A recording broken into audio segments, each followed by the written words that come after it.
lived at Buckingham Palace.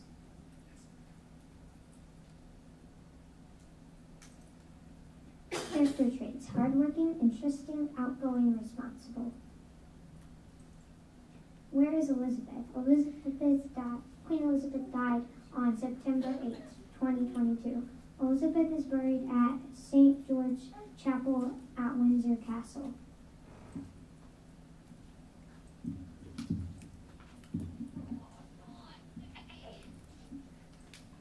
Hi, my name is Olivia Weir. I learned 4 fun facts about Queen Elizabeth. Number 1, Queen Elizabeth is famous because she ruled the United Kingdom. Number 2, Queen Elizabeth's nickname is Bett. Number 3, Elizabeth met the person she was going to marry when she was 8. Number 4, Elizabeth and Philip dated in secret so they wouldn't get in the newspaper. I hope you had fun learning about Queen Elizabeth.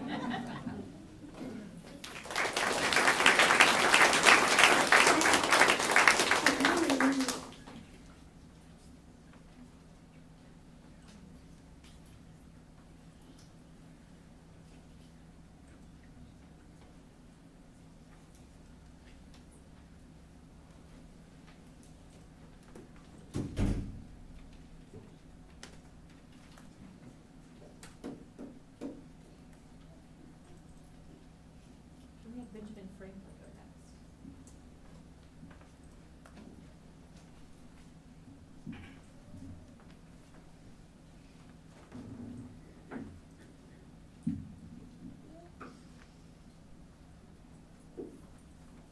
Benjamin Franklin by Jamin Krieger. Early life. Benjamin Franklin was born January 17th, 1906. Benjamin's brother owned a printing press. Benjamin helped print newspapers. He moved to Philadelphia. Benjamin Franklin was founding father of the United States. What is Benjamin Franklin famous for? He invented the lightning rod. Benjamin Franklin also improved the mail system. Benjamin Franklin's character traits: adventurous, smart, curious, confident, hardworking.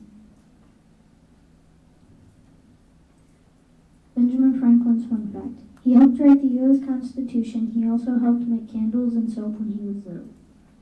He wrote Poor Rachel Belknap, and he found out lightning is electricity. He is on a $100 bill. Where in the world is Benjamin Franklin now? Benjamin Franklin died April 17, 1790. Benjamin Franklin's tomb is at Christ Church Burial Ground, Philadelphia, Pennsylvania.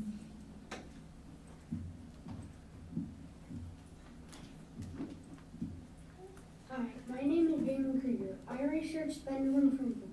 I learned 4 interesting facts about Benjamin Franklin. Benjamin Franklin is famous for Benjamin Franklin invented the lightning rod. He also improved the mail system. Benjamin Franklin invented the Franklin stove. Benjamin Franklin also invented bicycles. Benjamin Franklin wrote Poetry's Almanac. I hope you learned something cool about Benjamin Franklin.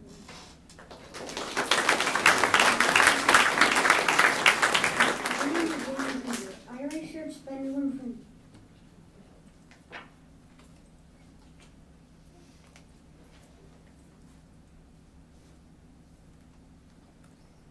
Dr. Seuss by Elias B. Dr. Seuss was born March 2nd, 1904.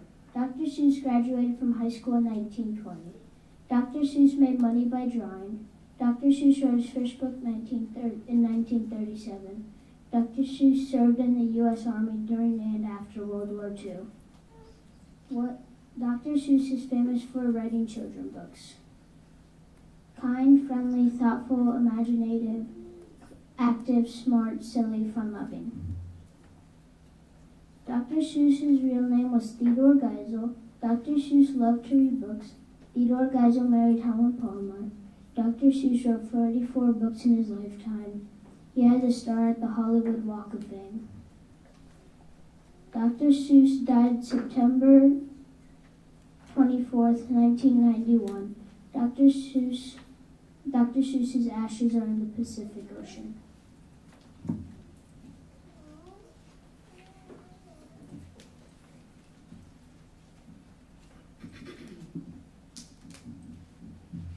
is Elias. I researched Dr. Seuss. I learned 4 interesting facts about him.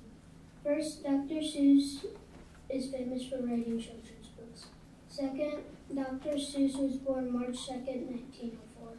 Third, there is a library in San Diego, California named after him. Last, Dr. Seuss wrote Green Egg and Ham based on a bet that he couldn't write a book using less than 50 words.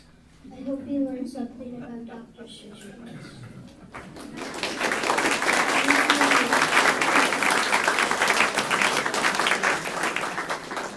So thank you for having us, and I want to thank the board for putting Chromebooks into my classroom. When I went from 3rd grade to 2nd grade, I just had iPads, and when I asked for Chromebooks years ago, I was told 2nd graders aren't producers, and you can see tonight they are producers. They did a wonderful job, and I'm so proud of them.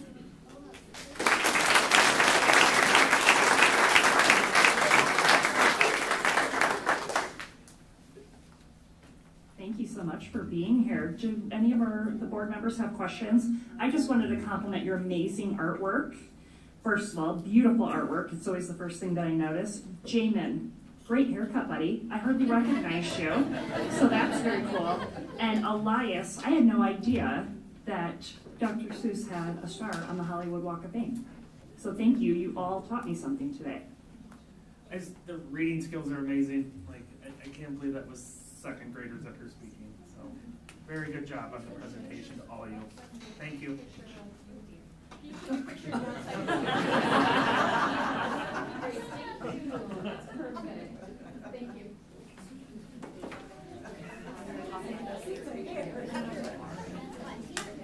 And families, if you guys do not want to hang out, that is okay. You're welcome to gather your student and go, or you can stay for the meeting. It is completely up to you. But thank you for being here. And thank you for sharing your students with us.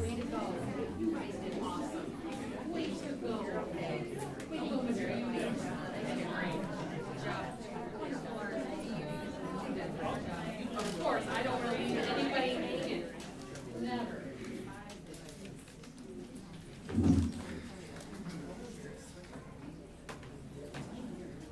Second grade. I know, they're so good. They're so smart.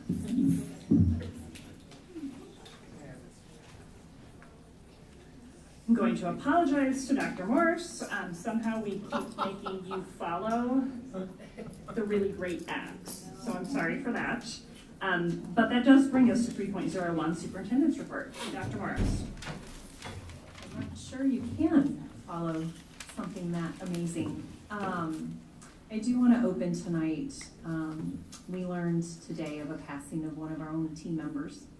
Kurt Seisel was a custodian for us, and his wife is currently a custodian with us. And so our thoughts, prayers, and are with them and their family as they process the loss of Kurt.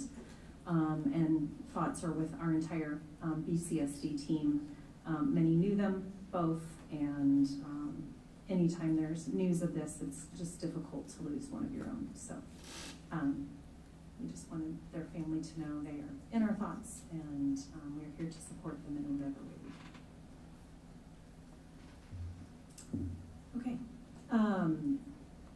Want to move on? It is School Board Appreciation Month, and so in honor of the time and work that you all give to this district, to our students, to our families, to our staff, we would just want to say a simple thank you. There's some goodies at your seats and a certificate just saying thank you. I want to thank Celeste, Miller, and Monica for their handiwork here to put these beautiful trays of goodies together, and it was my understanding Monica handmade each of those flowers. So thank you, and thank you to each of you for the time that you take away from your families to be a part of our school district and serving as elected officials on our board. Director of Finance, I'm so happy to report he's in the back.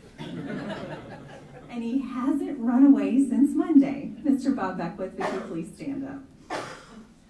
He has already been a great addition to our team, and we are looking forward to continuing working and getting him on, running full speed ahead in terms of our finances. So glad you're here, Bob. Glad to be here. Welcome. And Dylan. Usually I have been following you, but tonight I get to lead. I just want to personally say thank you. What an honor and a privilege it is to have had you here at each of the board meetings and share all the great things that are happening. But most importantly, thank you for your leadership and what you have done for our school district in the 4 years that you have been here. We wish you only the best as you move on, and I can't wait to celebrate you at graduation. But I know that your time is coming, and I thought I would get ahead of you tonight since I had it first instead of last. But in all seriousness, thank you for what you bring to these meetings. Staff Appreciation Week. So excited to see many of our staff here tonight. We have been able to celebrate all of our staff this week. Thank you to our entire team who gives selflessly each day to our students and families. Words cannot even begin to express how appreciative we are for all that you do to provide our students with a rigorous and well-rounded education. I also want to thank our amazing PTAs, PTOs, parent links, and all the other parents for everything they are doing this week and have done to spoil our staff. They have gone above and beyond and exceeded our expectations with food and just other ways of showing their appreciation for our amazing staff. So thank you to all of them. It was Nurses Day yesterday. We have an incredible team of nurses, and we are extremely blessed to have a full-time nurse at each of our school sites. They are patient, compassionate with our students, our families, and us as staff, and we are deeply appreciative of what they give each and every day. We opened negotiations with our 3 bargaining groups last week and this week, BEA, BSSA, and BESA. We'll be meeting with BEA next Monday, the 15th, to continue negotiations. And we are working with BESA as well, and look forward to continuing to work with BSSA. I do want to thank all 3 teams and their leadership teams for their continued collaboration. Yesterday, had the opportunity to attend, and I think Haley Hoyt is somewhere in the audience. I thought I saw her. I wanted her to share some feedback that we've received from one of the partners that we're working with. But we had the opportunity yesterday to join other school districts and businesses around the Quad Cities to celebrate, I think it was 72 high school students in the Quad City metro area who signed their commitment to an apprenticeship for the 23-24 school year. We will have 5 students participating. Last year we had our first, and I believe Peyton is finishing up, and maybe has an offer of employment. Already working full time. There we go. That's amazing. And I think Peyton was in the welding program. Yes. And we have 1 more for welding this coming year and 4 for the medic program, potential paramedic program with medic. It is the first ever apprenticeship in that area, and it is the first in the state as well. And we have the first 4 high school students to participate in that apprenticeship. So we're very excited about that. Yeah.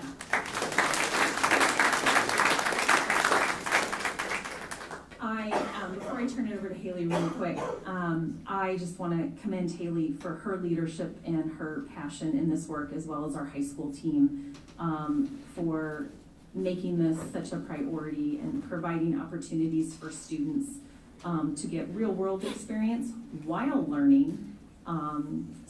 This will be the craft that they will have for their career.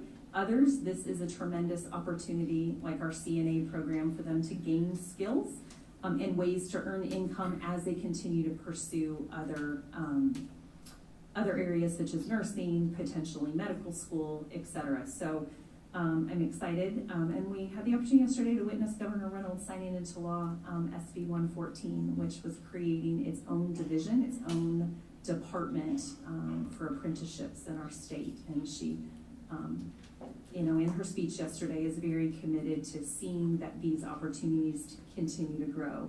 And Haley is a huge part for our district and our Quad City area for advocating for this. So I just wanted you to share a little bit, and then also share some of the feedback we received from Medic about our students. Yeah, definitely. So yes, I'm very excited about our EMT students. They worked very hard for this opportunity, making sure that they had taken college level medical terminology, which I know I've spoken with all of you about, and also our advanced medical class. So they are HIPAA certified, basic life, CPR, lots of certifications, and they are very ready. What I'm really excited to share with you all is when we finally got this partnership together with Medic, we were planning on 2 spots for apprenticeships. And so I was really stressed because we had 4 amazing students that wanted this opportunity. I was kind of hoping each time I talked to one that they'd be like, not for me, but they all wanted it. So they were ready, they were excited. We practiced interviewing and resumes, and their teachers were ready to roll for them. So they went to their interviews, and then their interviews happened, and I really thought I'd hear something, and I didn't. So I waited a couple days, and then I reached out, and they said they were wonderful in their interviews. And they said to me something that has just been profound, is that if every person that they ended up offering a job to with Medic interviewed the way our students did, they would have no problem filling the spots they have or being confident. So that's huge that our students, our high school students, are interviewing at a caliber higher than some of the adults that they see. So I'm just so proud of these girls. I can't stop crying about them. So I'm just very proud of them. Additionally, when I finally connected with them, they said, what if we could budget for all 4 of them? And I started crying again. And I said, well, I would just hug you. And so we had to wait a couple days. They had some budget meetings. And then they called and they said, there's no way we could pick 2 of the 4, so we're gonna pick all 4. So I'm just so proud of the teachers that got them ready for this opportunity, of these 4 students, of their parents. This is a huge deal. They're working full-time all summer. They're taking college level classes in the fall while working, and then they will continue working based on their own schedules to meet at least 2,000 hours. So it's wonderful.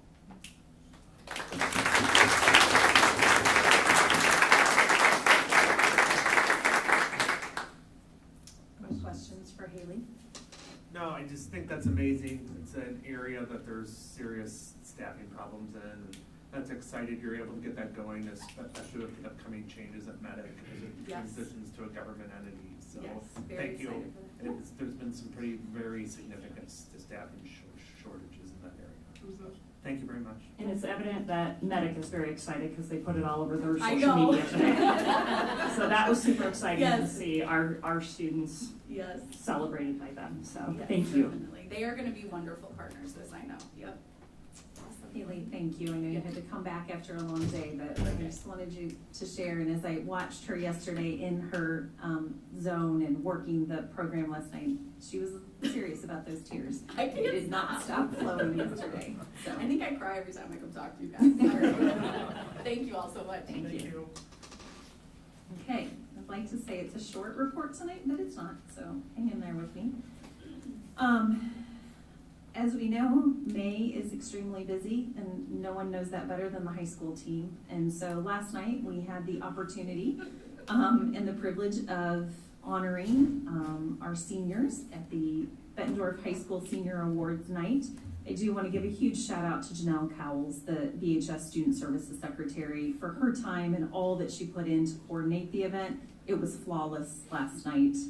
And to the VHS team, to the staff that were there to present awards, to administration, to everybody that was involved. It was an amazing night to celebrate. I even had the privilege of being able to present the 2 Rotary scholarships to 2 of our high school seniors last night. So it's just fun to be there and see our students be recognized for their hard work and all of that they have accomplished while they've been with us.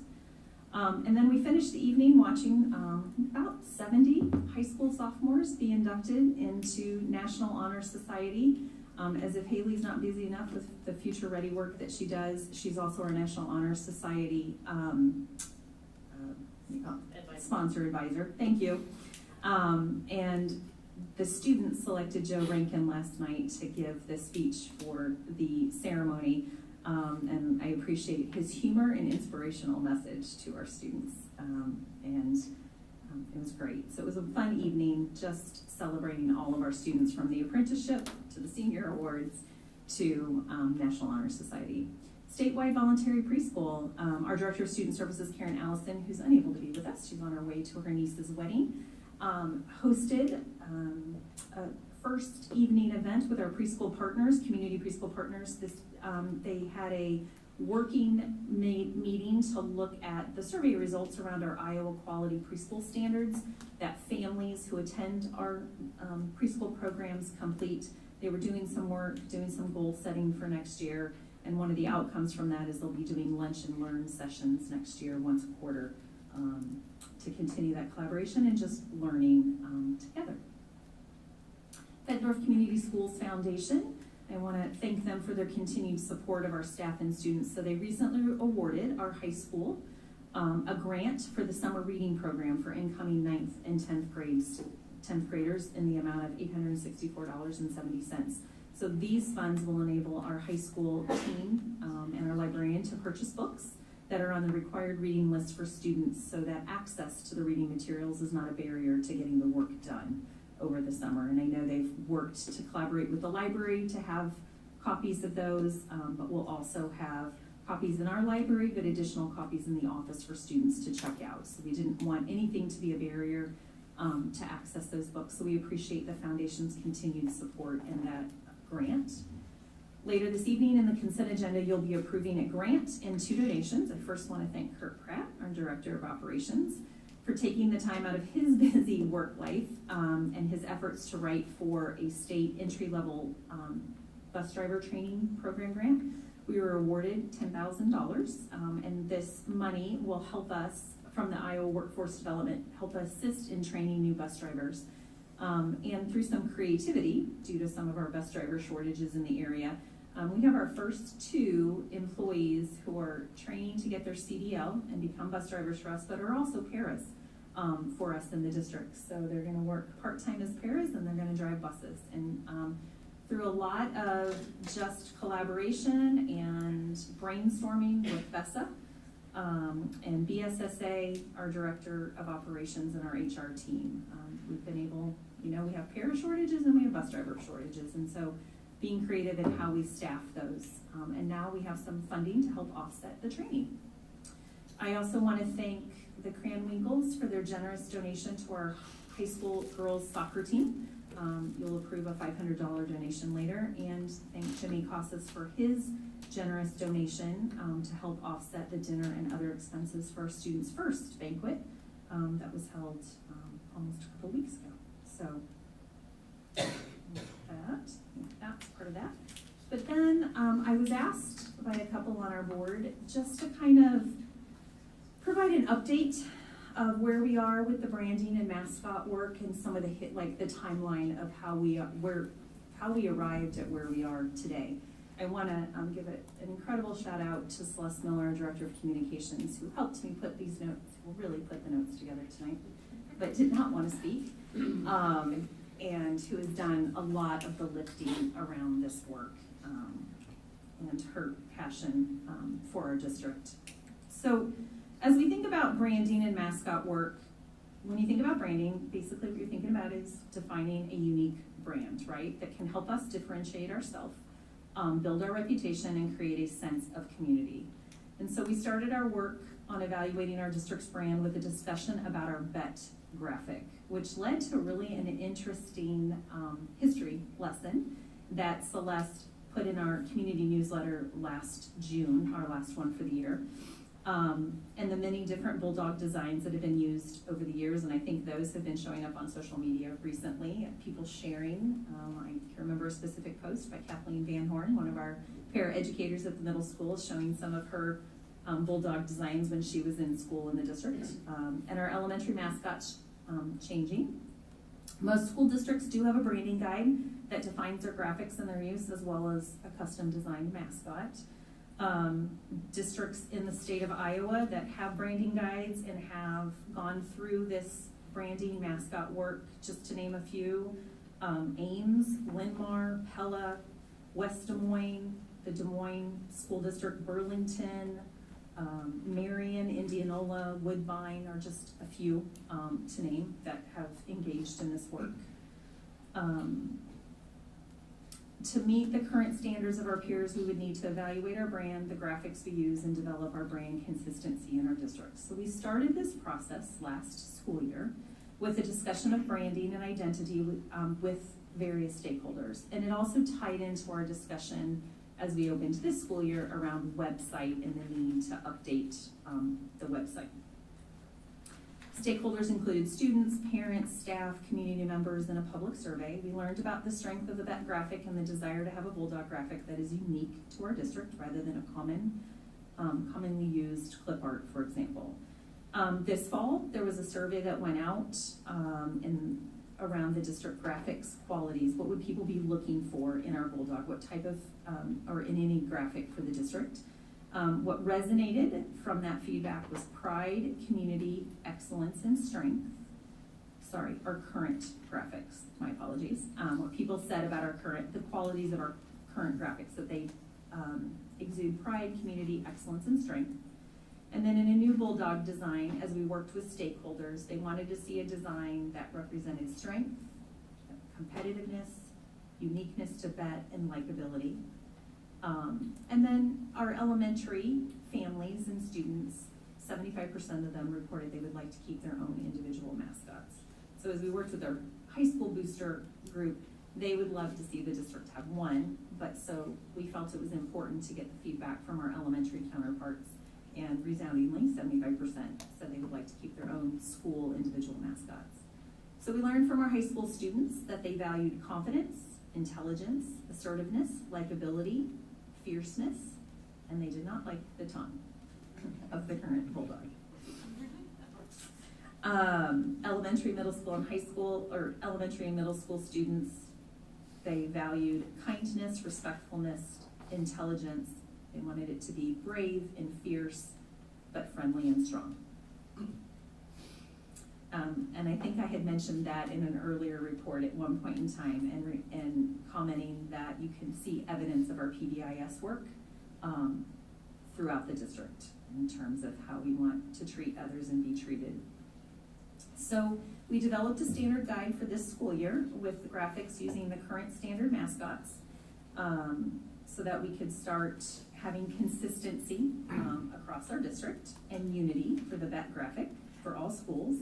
We also looked for graphic artist options for new mascot designs.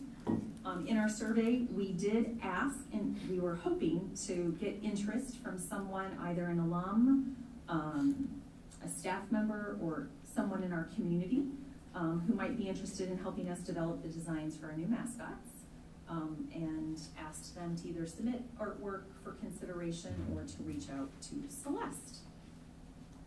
However, at that time, no one contacted us initially about this opportunity until our current survey went out to stakeholders and our community. We did have one student write in their comments that they would be interested potentially, but when we followed up with that student, they said they wanted to think about it, and then it just didn't go anywhere from there. Through other discussions, an alum who's a graphic designer was willing to coordinate work, though, but with a sports marketing graphic designer.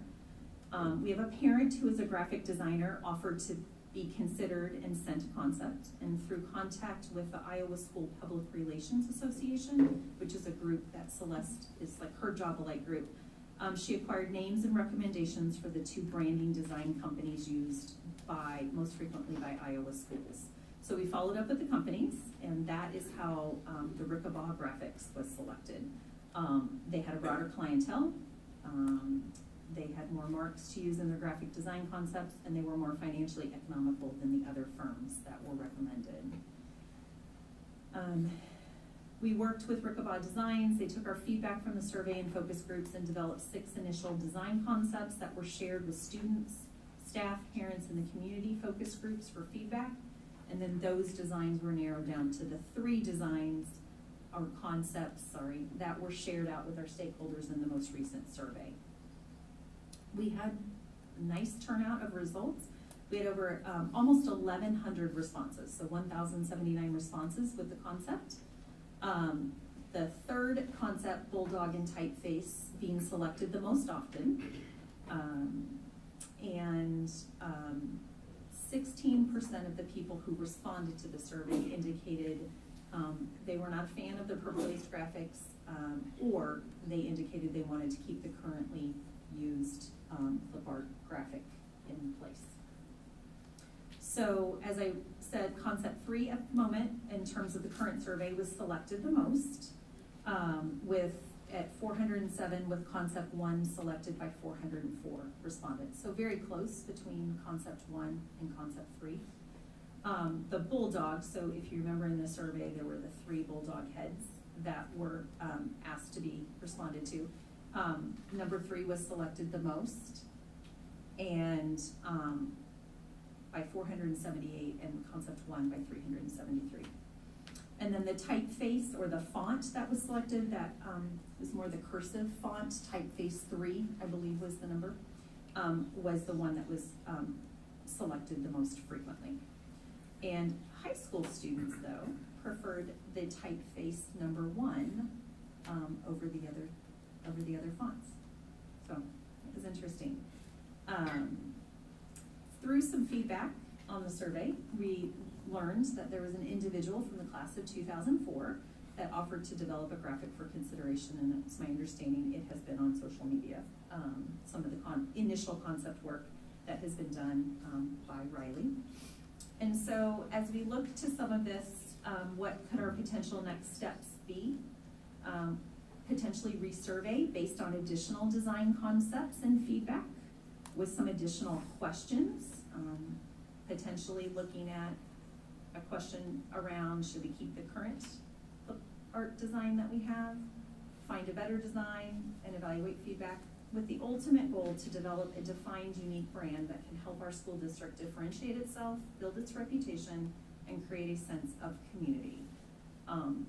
Also, one of our ultimate guides is to develop a district branding guide to help ensure that our brand is effective, efficient, and consistent across all channels, materials, so that we have the ability to build a strong and recognizable identity for the district and its schools. So I just want to close, as Celeste and I have been processing and talking about this over the last 18 months on this journey, we are extremely appreciative of everybody's passion and willingness to provide that feedback. But I think it's important, especially in the times that we find ourselves in education in our state around, we are an open enrolled state, and so parents have choice that way, but we also know that they now have choice through a voucher program. And so how do we set ourselves apart? I think you saw evidence of that tonight in Mary Wendell's second grade class, and the partnership with our art teacher and our librarian around the work that our students do, evidenced by the comments that a community partner medic said about how prepared our students were. But how do we help people recognize who we are and have that strong sense of identity through recognition, differentiation, through building a sense of community? And so that's where this work is really rooted in that. And then a branding guide that helps ensure that our district's branding is consistent across all of the channels, and it's professional and consistent. So that's the update for this evening. Celeste, today, let me make sure I hit the timeline.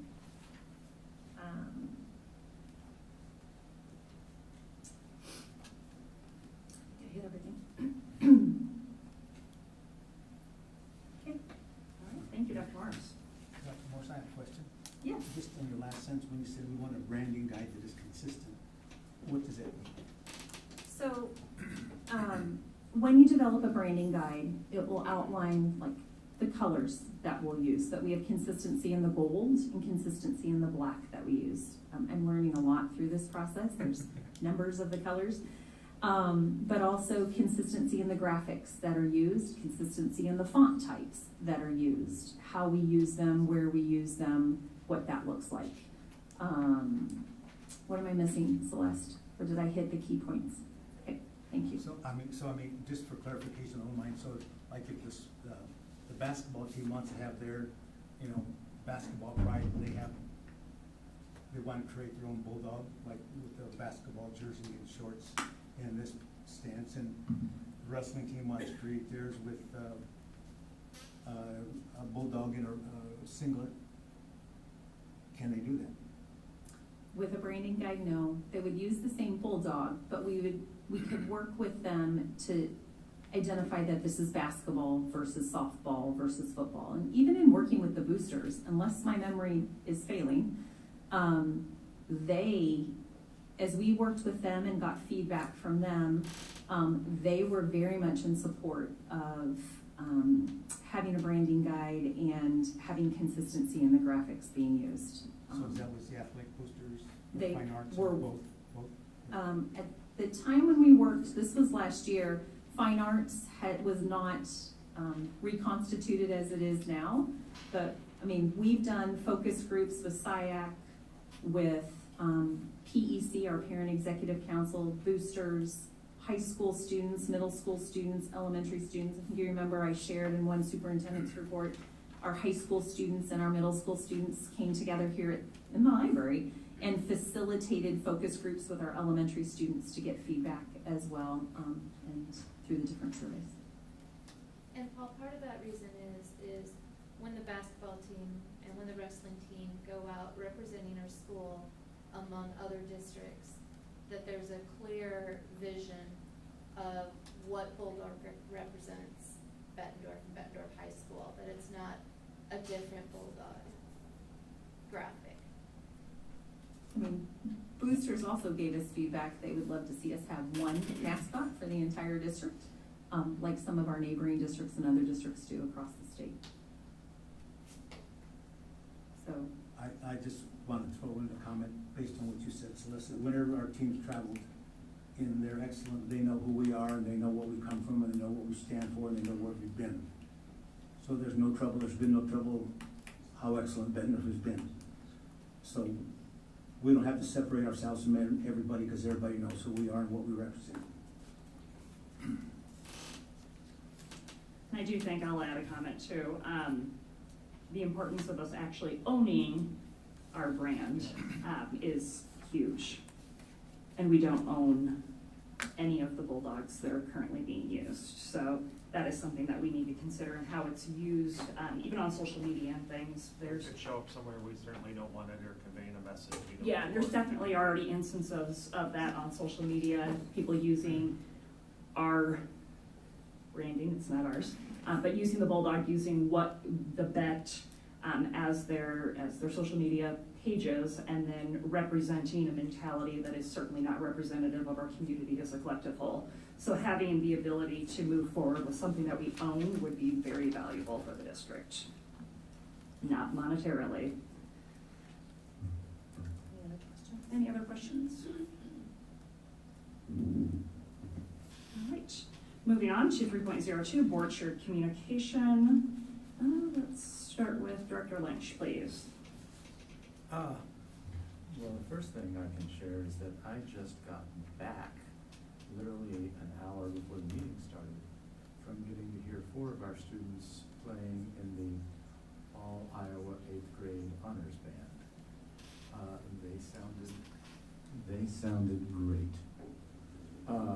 It was not my first trip to Des Moines this spring, because I got to go and watch many, and we'll be recognizing them all later in our program, many of our National History Day representatives, a number of whom are going on to Washington, D.C. in June. And I have to say, I saw several of the presentations and exhibits that did not earn national recommendation, and they still blew me away. And I just want to send a shout out. There will be a middle school musical. Speaking of, we learned a little bit about Dr. Seuss earlier. Seussical Junior is what they are putting on, and so I think that'll be pretty fun. Thank you, Director Lynch. Director Dorder. Yes, so I'm going to talk a little bit about the Summit on Student Success. Myself, Director Smithson, and Dr. Morris were able to attend last week? 2 weeks. 2 weeks ago in Ankeny. This is the first time IASB has offered this Summit on Student Success, And it was a wonderful experience. So thank the school district for allowing us to go. But so I'm just going to touch on a few things that we learned and how we spent our time. All three of us were able to participate in what was called a poverty simulation, where they kind of assigned a role to you and gave you different resources and things and some tasks, and basically had you live the life and walk in the shoes of families and students in our communities who are living in poverty. It was eye-opening to all the complexities that our families and our students have to deal with on a daily basis, and the challenges and how difficult it was for us to grasp, but then also tackle. So it was just a really great experience. I learned a lot. Then we were also able to attend a seminar on improving literacy and how to get our families and our community involved with reading, with different initiatives surrounding literacy. What was really excellent, and I will just give props to all of our elementary teachers with the letters programming and our superintendent. The presentation that we went to was another school district talking about what they were doing, and we all sat in the room thinking, well, we already do all this. We're doing letters, we're doing this, we're doing all this. And so we thought, we should be up here presenting to everyone. The second half of that presentation, though, was very much surrounding how do we engage with our community, what kinds of things can we do as teachers and staff and board members to involve our students and our community partners. One of the ideas was having book bins all over our community, whether it's in doctor's offices or any local business for kids to just grab a book and sit and read. And then how do we also, as the adults in our world, model reading and literacy for our kids? So it was a really great, awesome experience, and we came away with lots of ideas. And then we were also able to attend another seminar talking about incorporating student-led learning, which you all saw tonight. We're like ahead of the curve here. Some components of what we learned about, basically allowing our students to explore their specific areas of interest. And we saw that tonight. Each of our Mark Twain students who came chose their person they were going to research. And then we helped them incorporate other areas of learning. So we brought in our art teachers, and we brought in our librarians to help us do the research. And you're learning not just about that person, but you're learning about art while you're learning about your person. You're learning about how to put together a presentation while you're learning about your person. So kind of taking something that the students are inherently interested in and translating that over into other areas of their education. So we're already doing that even in second grade, so it's incredible. But then also going off of that, at the middle school and high school level, how do we engage with our community? We obviously have some internship programs that we're working on, but also getting our kids engaged with other community partners where they can go out, find something that they're interested in, and learn skills that maybe aren't necessarily taught by a teacher in our schools, but they're real world skills that they're learning in collaboration with our classes here. So it was an excellent experience. Did I miss anything? There were other things, but I just wanted to touch on those three things. And then I just also wanted to comment, I've seen so many year-end field trips happening. I attended one, and I just want to thank everyone involved in all of those activities, all of the transportation, all of our bus drivers, all of our teachers, all of our volunteers who helped to coordinate those sorts of things. Having those kinds of learning experiences outside of our schools is just amazing for our kids and a really fun way to end the year. And then it's also Teacher Appreciation Week, so I just wanted to say thank you to all of our teachers, and thank you to all of our PTAs who have paid so much time and attention, making our teachers feel special and feel very appreciated. So thank you very much. That's all I have. Thank you. Director Pivich. I certainly understand the need for vehicles for the district. The only comment I would have is that we've got a couple different bids here for box truck, a couple different minibuses, tractor, and then the Amplify agreement. These contracts add up to $750 plus, close to $1 million. that are on the consent agenda. And we've got things on the action list, such as the dates for our next year's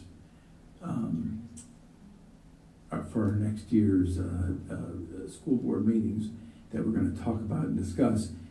That could be on the consent agenda, whereas I think the public does deserve a little bit of a discussion for these other large expenses on an approval list where we talk about these things instead of just putting them on a consent agenda. And that's my only comment. I understand the need for vehicles. I understand the need for a new curriculum. We had a discussion on the curriculum, but we never really discussed the cost of it. And I just think the public needs to have a little bit of a discussion with the expenses we have here on the consent agenda. So in terms of the buses and the cost, when Kurt and Aaron came in the fall to present their PEPAL budget for the 23-24 school year, that was addressed at that point in time. It just takes time to get those bids put together, make sure we're ordering them, because they'll be used with 23-24 funds, so they cannot be delivered prior to July 1st. And then in terms of the curriculum, we did discuss that recently with the recommendation. That curriculum actually will all be, we're blessed to still have some ESSER funds. We will be using that. None of that will be coming out of the general fund, and that purchase will cover us for 6 years. We will not have the K-6 ELA curriculum costs unless we have an increase in student enrollment from what we're budgeting for. We might have to buy some additional workbooks for that program. But that was discussed at that presentation. So if you want to move it over to 5.01, or 5 into the 5s, we can if you want to have further discussion. But No, I acknowledge we have talked about it. We just didn't talk about costs, and I know we talked about PEPAL. I'm just saying these are big ticket items that I don't think a lot of people realize what just consent agenda. That's a lot of money just to go on the consent agenda. That's all I'm saying. Thank you. Director Champion. I would say that a board member has a right to ask something to be removed from the consent agenda when the agenda is approved. I work for a government which also puts things like vehicles on a consent agenda. I think it'd be a little cumbersome actually to be listing these as individually, but I respect your opinion. Most of my comments have already been touched on. I just wanted to recognize Bett Middle School Parent Link, Mr. Hartley. I learned a lot last night at the Parent Link meeting about all the things that Parent Link and Bettendorf Middle School Student Council have done for Staff Teacher Appreciation Week. I was kind of blown out of the water of all the things done. And then Mr. Hartley told me that they've organized an 8th grade trip to see a baseball game. And I just want to comment on Mr. Pratt's bus drivers, because that would not be possible without district bus drivers who are willing to come in for a few hours at night to get those kids to and from that. And I think this district needs to really realize the importance of having our own bus drivers that are not third-party contractors, and the flexibility it provides us and the quality of drivers we get from that. So I just wanted to say thank you to the bus drivers. So. thank you. Director Castro. Yeah, first off, I'd just like to kind of thank the district for saving me some time and effort, for giving me a Mother's Day gift. I'll cross out school board and put in Happy Mother's Day, and I think that's really good, so thank you very much for doing that. The other night I watched on Channel 6, they had the PNB airplane building at North Scott that we talked about. And when I heard other people talk about it, it was really cool. When I saw it in action, I think it was really, really cool. So I think that's great for our kids to be doing those kinds of engineering skills and technical skills involved in that airplane. So I think that was really great. And we'll have some of our Bett students that participate in that come and talk a little more in depth on May 25th at that next board meeting. So. And lastly, there's an Elite Dog Strength and Conditioning Award that's given for the winter season. And Isaiah Dunn and Riley Frecking were the recipients of that Strength and Conditioning Bulldog Award. They show up every day. They are both willing to do whatever it takes to excel. They are kids of extremely high character and have bulldog pride every day. So that, I don't know if that was mentioned in other places, but Isaiah Dunn and Riley Frecking were 2 awards. That's it. Thank you. And And thank you, Richard, for mentioning, because I made a promise that I would also mention the Seussical musical coming up, so make sure to attend that. And this might be inappropriate, but next time Mary Anger puts together a charcuterie board, can I get an invite to that, please? Because that was pretty amazing. No, but I want to say a resounding thank you to everybody, and everything that you guys are receiving this week is so well deserved. So thank you very much for your service to our community. But I will take the invite for that. All right, and is Director Smithson, she's just listening in, right? She's listening. I don't know if she wants to comment or not. But Director Smithson, do you have anything you'd like to share? I'm gonna say silence is a no. Okay, we're gonna move on to 3.03. At this time, any member of the audience may address the board with comments about items of interest or concern. Citizens wishing to address the board during public comment must complete the public input form located in the back corner of the room prior to speaking. Please state your name and please limit your comments to 3 minutes. As a reminder, Iowa law prohibits discussing specific employees or their job performance. We do caution those members of the audience making public comment that what they say could violate the rights of others under the law of defamation or invasion of privacy. And if they are unsure of their legal effects of their comments, they should seek independent advice prior to making them.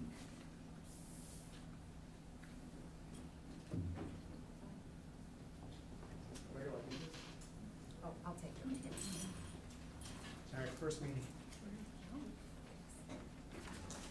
My name's Kevin McCullum. I'm parents of 3 kids. One is 2020 Bett High School graduate. We have a senior in high school right now and a freshman as well. I'm just coming to share my disappointment that we are going to have our high school graduation in the gym. I know you can't change that now, and that's fine. I'm not encouraging you to do that. I would encourage the district to reconsider the venue for future graduations. It's a celebratory event. It's also a family event. And so for somebody like ourselves who have family coming from far away, it's disappointing that they could potentially be in a pack. That just seems kind of like you're getting ready to score a touchdown and you fall at the 1-yard line. And I know we put a lot of effort into lifting kids up and telling them the importance of a high school graduation. I think we just need to put more time, effort, and money into the high school graduation. I don't think this is something that we should be cheap on, honestly. And I personally would like the football stadium only because it's out in the open, there's more air. I understand the challenges that come with that, and also the time and commitment that it takes to put those things together. Just sharing my own personal opinions. I appreciate the time to share that with you, and wish you the best in your rest of your work. Thank you. Thank you.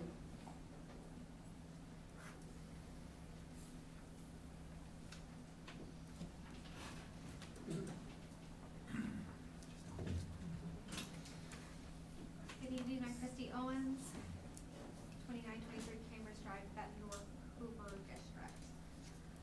This year, the Bettendorf School District failed my student who struggles academically. By the end of our first grade year, I requested to have my reading struggling student enrolled in our summer school or have a suggestion from the teachers on available resources that we could engage in over the summer. I was denied both. I discovered too late that there indeed had been a summer reading program at another Bettendorf elementary school. Also, teachers at my own school served as private summer tutors. I questioned my principal on why these types of programs were not brought to my attention when I specifically asked for them. I was told it was because I didn't ask the right people and the communication within the district is poor. As I predicted over the summer, she lost all the progress that she had made her first grade year, and we started to notice signs of dyslexia. When I brought those concerns up to her teacher next year in second grade, on the first day of school, they were quickly dismissed. This year, my child struggled nearly all year. Administration was quick to blame the parents and the child for these academic struggles. I finally had her evaluated and diagnosed by a medical professional intent to have her learning disability taken seriously. In October 2022, I again asked in advance for summer resources that would be available at the end of the school year. 7 months later, these still have not been provided to me. School administration should be a parent's first point of contact for helping to locate academic assistance. They also need to stop blaming the parents and child for struggling academic and truly enter a collaborative environment. I hope it is agreed that it is a major issue that social media is seen as a better source of credible academic resources in our era than our own schools. I desire 2 courses of action from this board. 1, a better communication method needs to be implemented so teachers and administrators are aware of what sources and protocols exist in their own district. 2, a library of online and academic resources, including areas of tutors, private organizations, and research studies, needs to be made available and accessible to parents. It is not acceptable for an organization to operate on our campus and not be made available for the parents searching for it. It is not acceptable for a student to be denied assistance because that parent asked the wrong uninformed person. I'm willing to serve on any committee that is established to address these issues. If there had been better communication and a library resource in place, my student, as well as others, would not be struggling as much as they are now. You cannot say that you want parents to be involved and collaborative in education, but block them when they attempt to take these steps. Please take advantage of the resources and materials the district already has in place to foster a better collaborative relationship with families who are struggling academically. Thank you for your time. Thank you.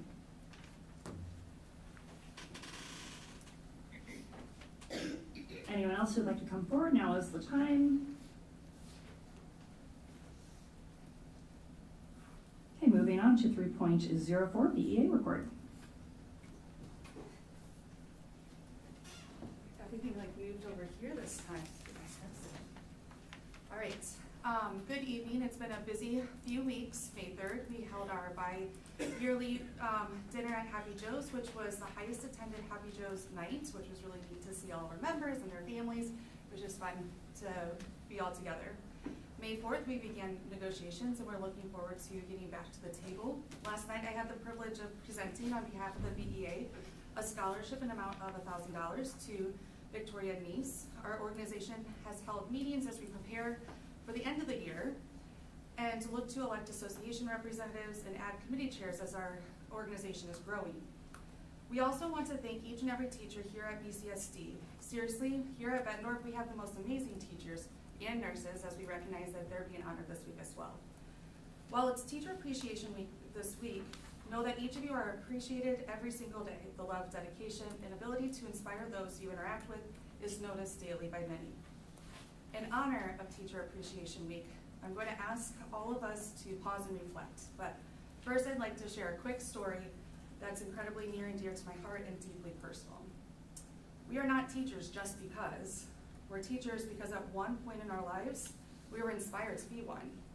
We went into education with a purpose fueled by the belief that one or many teachers and the desire to make the same impact that that teacher had on us to many of our own future as students. It's no coincidence that the day my dad passed away many years ago, that date always lands during Teacher Appreciation Week. If you had the opportunity to teach or coach or interact with him in any way, you were truly in the presence of an incredible educator. An educator that ideally strive to be like. My dad was a behavior education teacher a long time ago, but at a place called the Phoenix Program. If you don't know what that is, it's the alternative high school in the Quad Cities on the Illinois side. And back when he was teaching, it was where the kids where they couldn't sit and get at school. They were the misfits, the out-of-control students. Every day, he had a new story he would share the success. Never did he dwell on the problems or issues that he faced during his day. He looked at those challenges as an opportunity. He always said that if there was a challenge and they were challenging him, it was how they were taught to communicate their feelings and needed to be taught how to do this appropriately at school because they weren't getting it at home.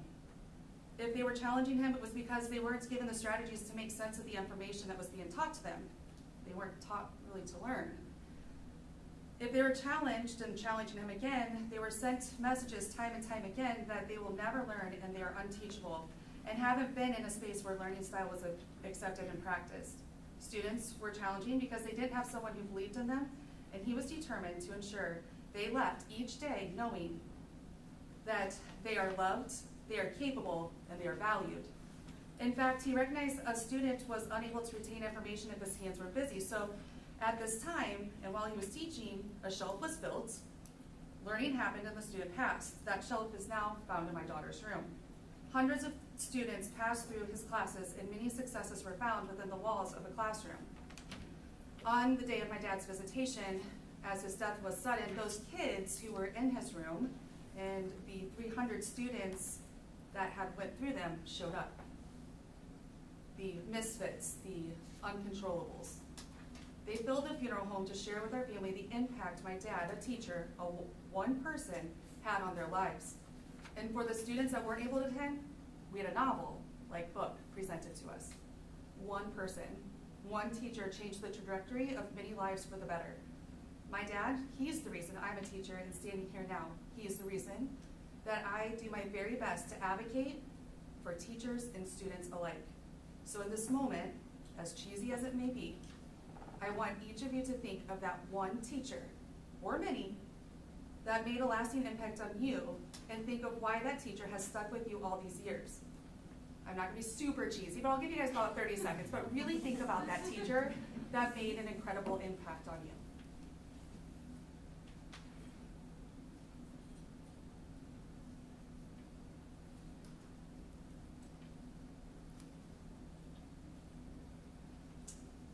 Whoever the teacher that you just thought of, reach out to them if you can.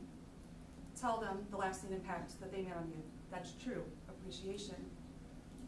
And if you're a teacher, man, what a wonderful thing we're doing, right? Think of the lives you've impacted to this day and the lives that you have yet to impact. It's pretty powerful and incredible. Through the years, the feeling of knowing that we're making an impact today has lessened a bit. While the stress and expectations that pile on our plate has managed to increase, teachers continue to show up, leading with purpose and passion. In this room, all of us here today, we're united by public education. Our desire to ensure that each and every student is given opportunities to excel in learning, regardless of their learning ability or background. We're working towards the common goal to ensure we hire and retain exceptional teachers with competitive salary and benefits. We work toward a common goal to offer teachers the support and resources needed to ensure they have the tools to support their classroom. All of us in this room, the Bettendorf Community School District unites us as we continue to do what's best in the best interest of all. And teachers and nurses, because I don't want to leave them out right now because it's their week too, the BEA truly wants to thank you and love all that you're doing. Thanks.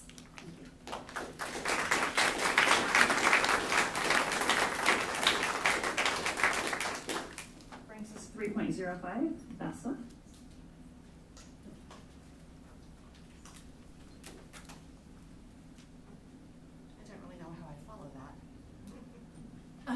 Good evening. Bessa began negotiations this past Monday, and we're moving steadily through the process.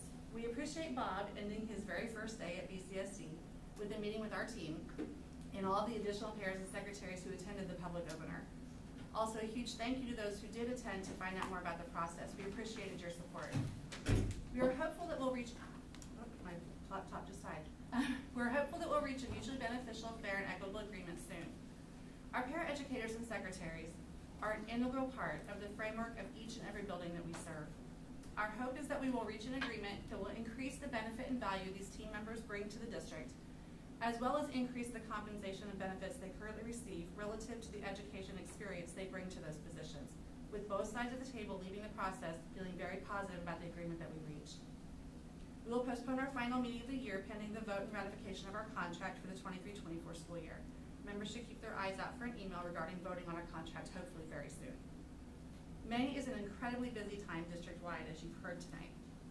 There are so many concerts, activities, award ceremonies, and other events that are on the calendar this month, highlighting all of the wonderful things our students and staff have accomplished throughout the year. BHS staff were treated to some phenomenal performances yesterday afternoon by some of our fine arts students during our afternoon PD, and it was a great example of some of the fantastic talent that we have here in the district. I encourage you to take in a concert, a game, a match, or any of the other activities on the calendars before the end of the school year. We have many great things to celebrate at every grade level. Our BESTA leadership team and building reps have the opportunity for some additional leadership development this summer, and we're looking forward to attending both local and state leadership learning opportunities and bringing back some information to our local to continue developing our members through leadership development and other learning opportunities over the summer. One of our goals is to bring professional development offerings to the district for our paraeducators and secretaries to partake in during the school year that are led by our paras and secretaries. We're looking forward to working with the district on PD throughout the year. Thank you. Thank you.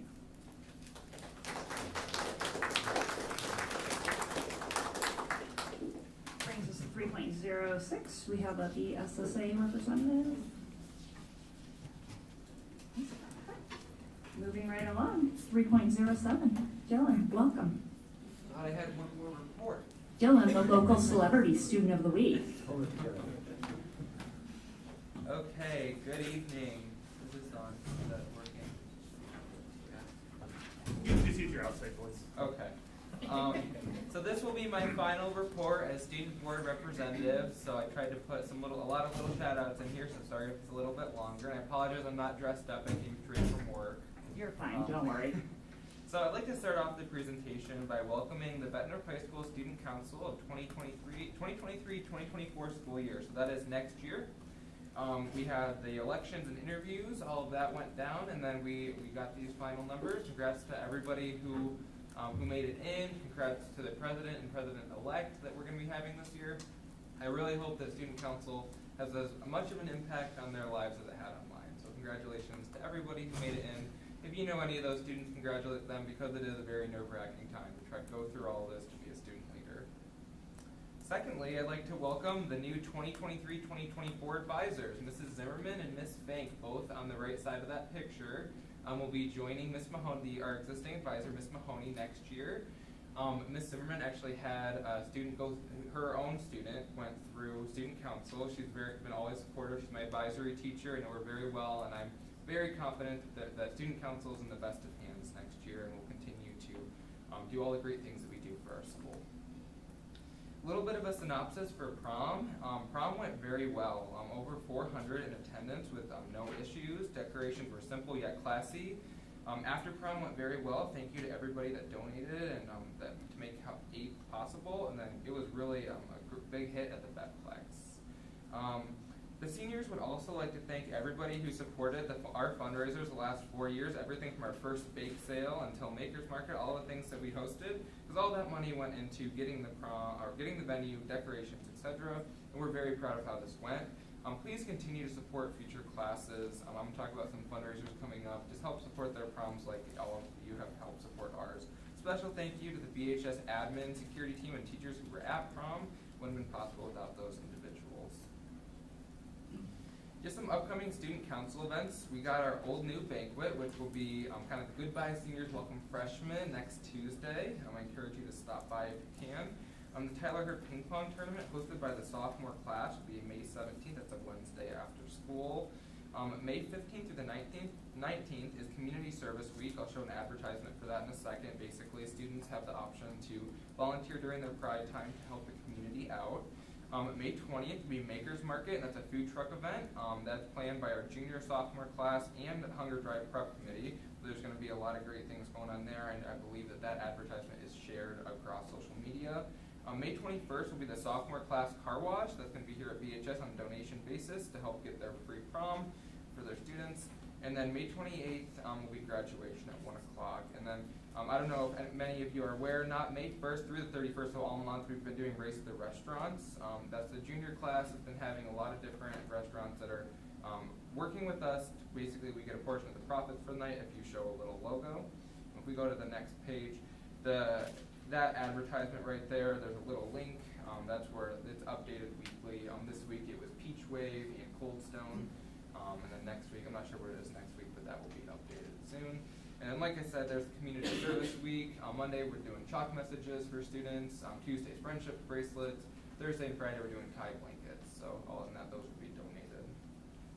Just some high school updates. Thank you to Mrs. Hoyt and all of NHS for planning a very successful blood drive. I donated blood for the first time, and it ran very smoothly. So, I think that's a great opportunity for students to be able to do in our high school. I know a lot of high schools don't do that. That's just really cool that we can do that here, and a lot of us wouldn't normally do that without being kind of told what it all is. Senior awards were yesterday. BHS students are going to go on and do great things. That's kind of all I have to say. Like all my fellow classmates, they just hearing all their stories, little paragraph, their scholarship, they're going to do great things. Congratulations to the entire BHS music department for their performance at large group last week, some of which were actually on the day of prom, so very busy week for students. And then congrats to both tennis teams, soccer teams, and golf for their recent achievements. And then for Staff Appreciation Week, I was going to put a bullet, but if you want to go to the next page, I got a whole slide for it. From all of us at Student Council, thank you to the staff that make our school an amazing place to be. I've also reflected on teachers that have made an impact in my life, and I could make a very long list. There are a lot. Not only teachers, we have secretaries, paras, custodial staff, administration. We just have a lot of great staff members, and I'd like to give them all a shout out tonight. Special shout out for the activities office, custodial staff, and admin team for all their help in our recent events. Student Council works very closely with those staff, and they've always been very supportive of us. Now, lastly, from the bottom of my heart, thank you for letting me be here with you guys. I've been so fortunate to be able to come and share information with you this past school year, and I wouldn't be the person I am today without Bett North Community School District. I came into middle school very shy, and I didn't make it on the Student Council for my first 2 years, and I stand before you today as board representative. Student Council has taught me everything I know about leadership, and I'm very excited to take these skills with me to Iowa State. Thank you all for making Bettendorf Schools a place for students like me to thrive, and I will definitely miss coming and seeing you. Thank you.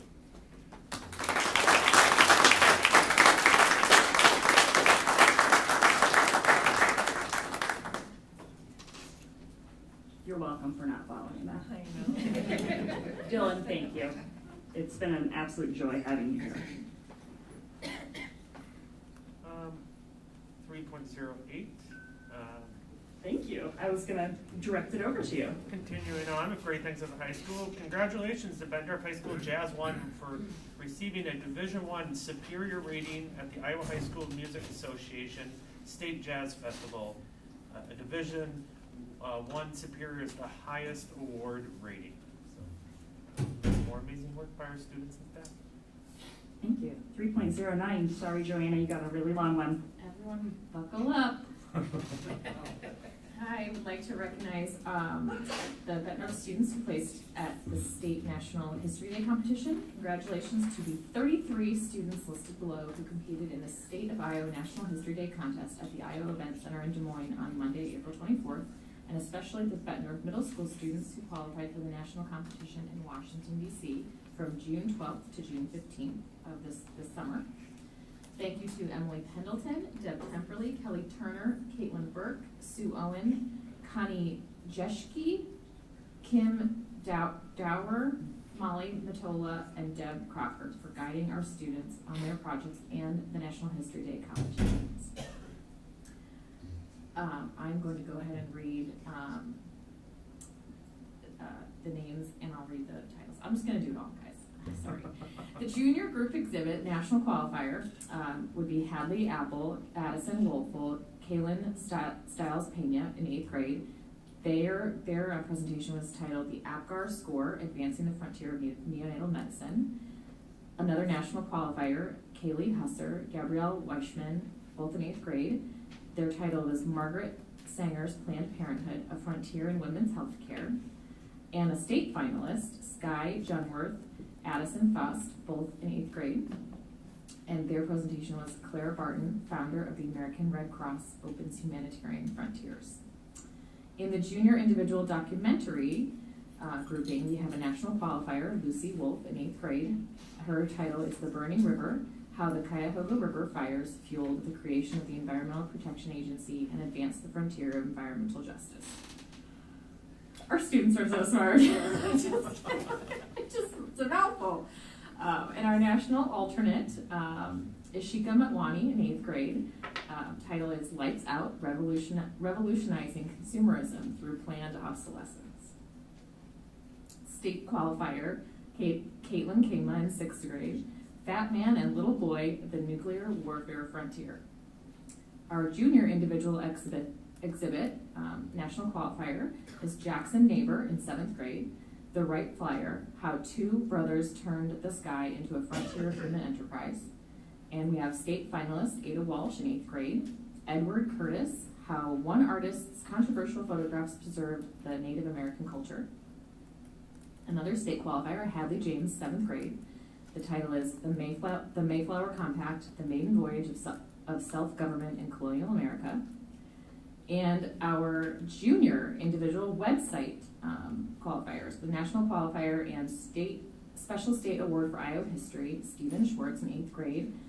The title is The Ponseti Method, How the University of Iowa's Dr. Ignacio Ponseti Revolutionized Clubfoot Treatment. We have state finalist Kiara Matwani in 6th grade. The title is Move Over DNA, mRNA, the New Frontier in Modern Medicine. I love it. State qualifier Greta Huffaker in 6th grade. The title is The Radium Girls, Frontiers in Workplace Safety.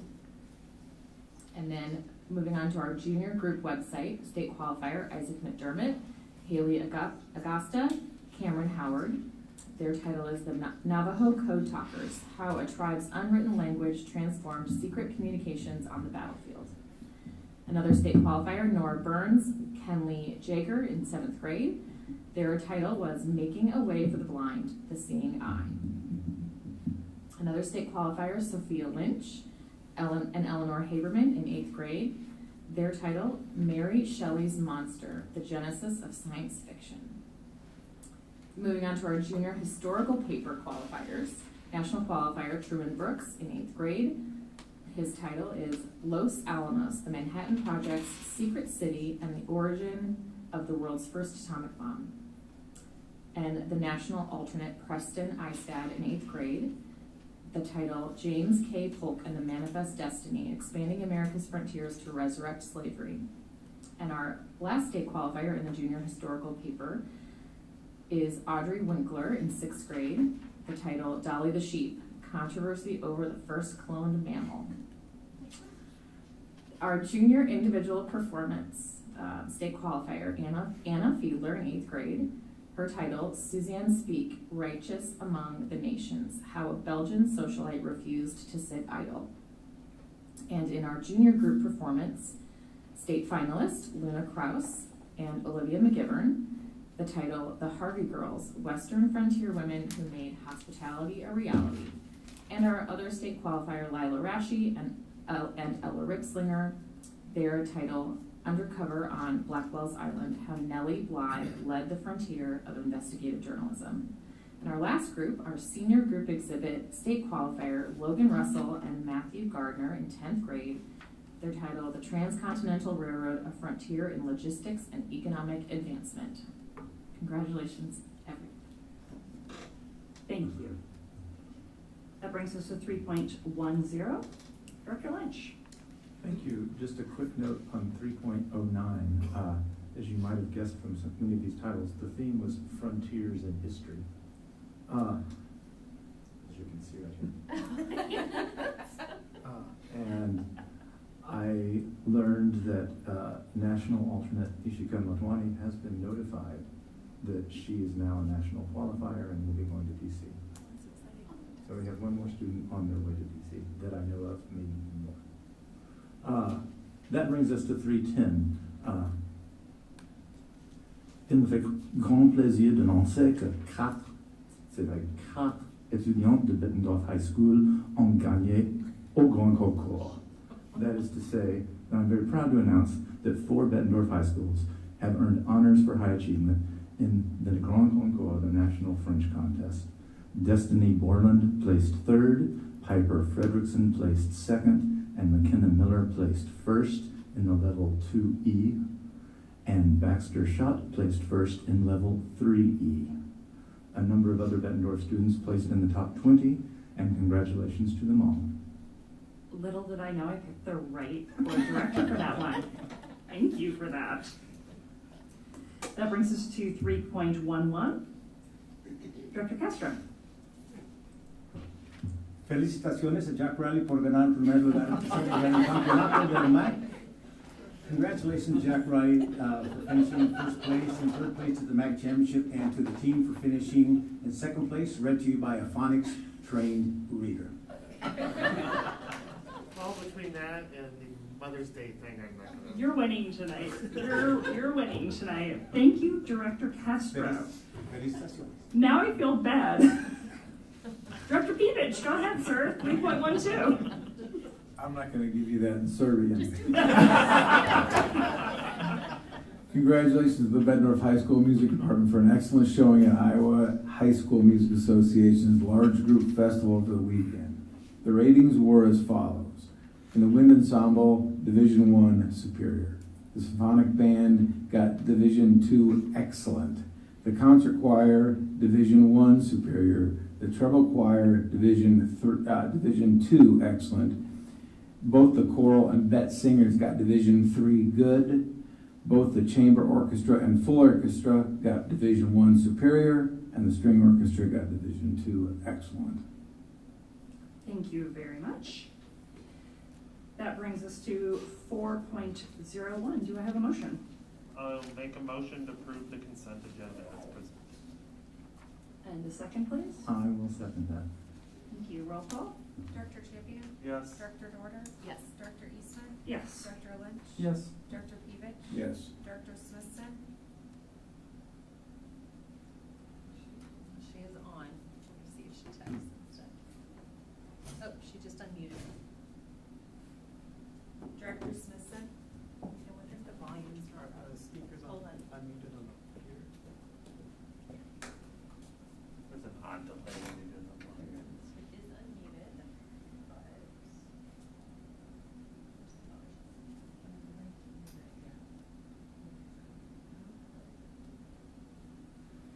All right, Now, can you hear me? yes. All right. Yes, my vote is yes. Okay. Director Castro? Yes. Motion carried 7-0. Thank you. Brings us to 5.01, Mark Twain Building Action Plan. Dr. Morris. Yes, so Chad's the brave one to go first.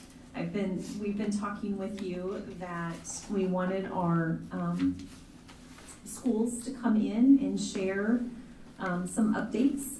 They were asked over the summer to put a building action plan together that ties back to the district's strategic plan. They needed to have a building-wide goal in the areas of literacy, ELA, math, and social emotional behavioral health. And so over the next 3 to 4, possibly 5 board meetings, you will see our leaders at the school sites along with teachers and instructional coaches and whomever they choose to bring along, share with you their journey over this school year. With the caveat, Chad's out of the gate. Now, you may have strategically chosen tonight because the spring Fast Bridge data is not in, so his action plan isn't quite complete as we would, right? And in all seriousness, Chad, thank you for saying yes tonight.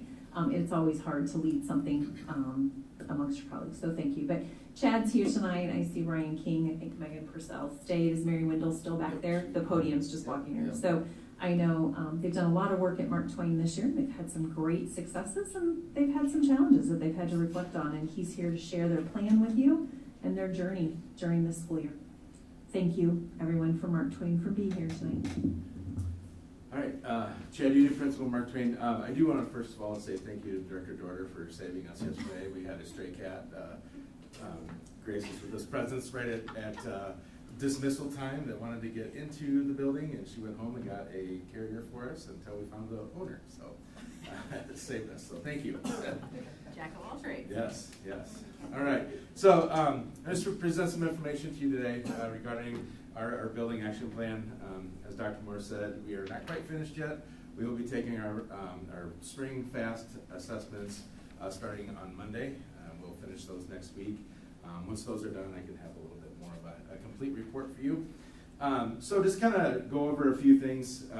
And also I do want to say thank you to our second grade teachers for Ms. Wendell, Ms. Purcell, and Ms. Waldron Smith for their work tonight. That was awesome. I did, my background, I was at middle school for a long time, and the first time I watched those, I had to remind myself, these are second graders doing this. So that was really a positive thing for Mark Twain, and I thank you for the effort that you put in for that. That was excellent. So first slide here, Mark Twain, we have our PBI system, and we operate under the MTS expectations at Mark Twain. We reiterate these all the time. We use our manners, we think and learn, and we are safe. We use these in all areas of our building. We've identified different wording for different areas, whether it's our cafeteria, our gymnasium, our playground. So this is, and I think this is important for you to know as we work through this. This is, part of our mantra at Mark Twain. So up first, you all are very well aware of our strategic plan. Our literacy and math goals were linked to this learning achievement and achievement for all. And then our SEBH, our social emotional behavior health goal, was linked to our student accessibility and supports. So the first goal that we had was to increase our FastBridge literacy assessment grades K1 with the early, so in FAST, early reading is kindergarten and first grade. The A reading is for second through fifth grade. So we're going to increase by 7% from an average of 53% proficient to 60% proficient in grades 2 through 5. Will increase by 6% from 59 to 65. So as we looked at this, some of the action plan we had in place.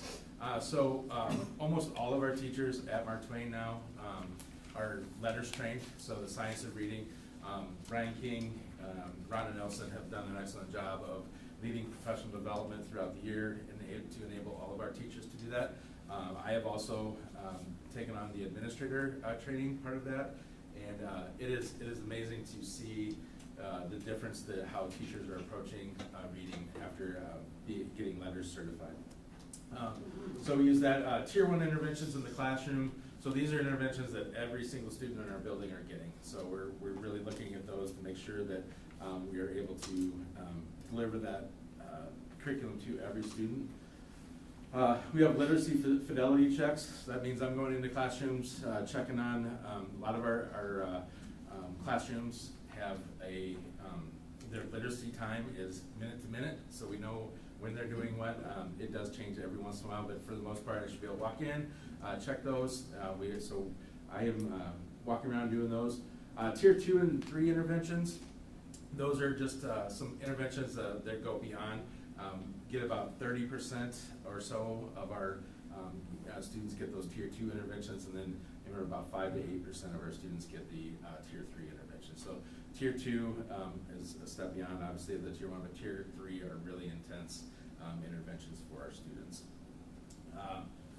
We use building and district grade levels, PLC meetings. So the first of every month, the first Wednesday of every month, we are engaged in our district grade level. I would oversee the third grade and all the other administrators, so we split those up. But those are some things we talk about, just talk about how we can be better across the district and the grade levels.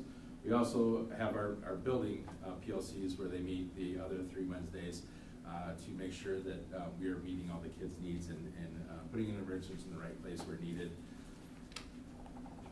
Spelling diagnostics, this was new this year, so we went back and looked at some spelling and see where we really needed to hone in on some skills, whether it was digraphs, trigraphs,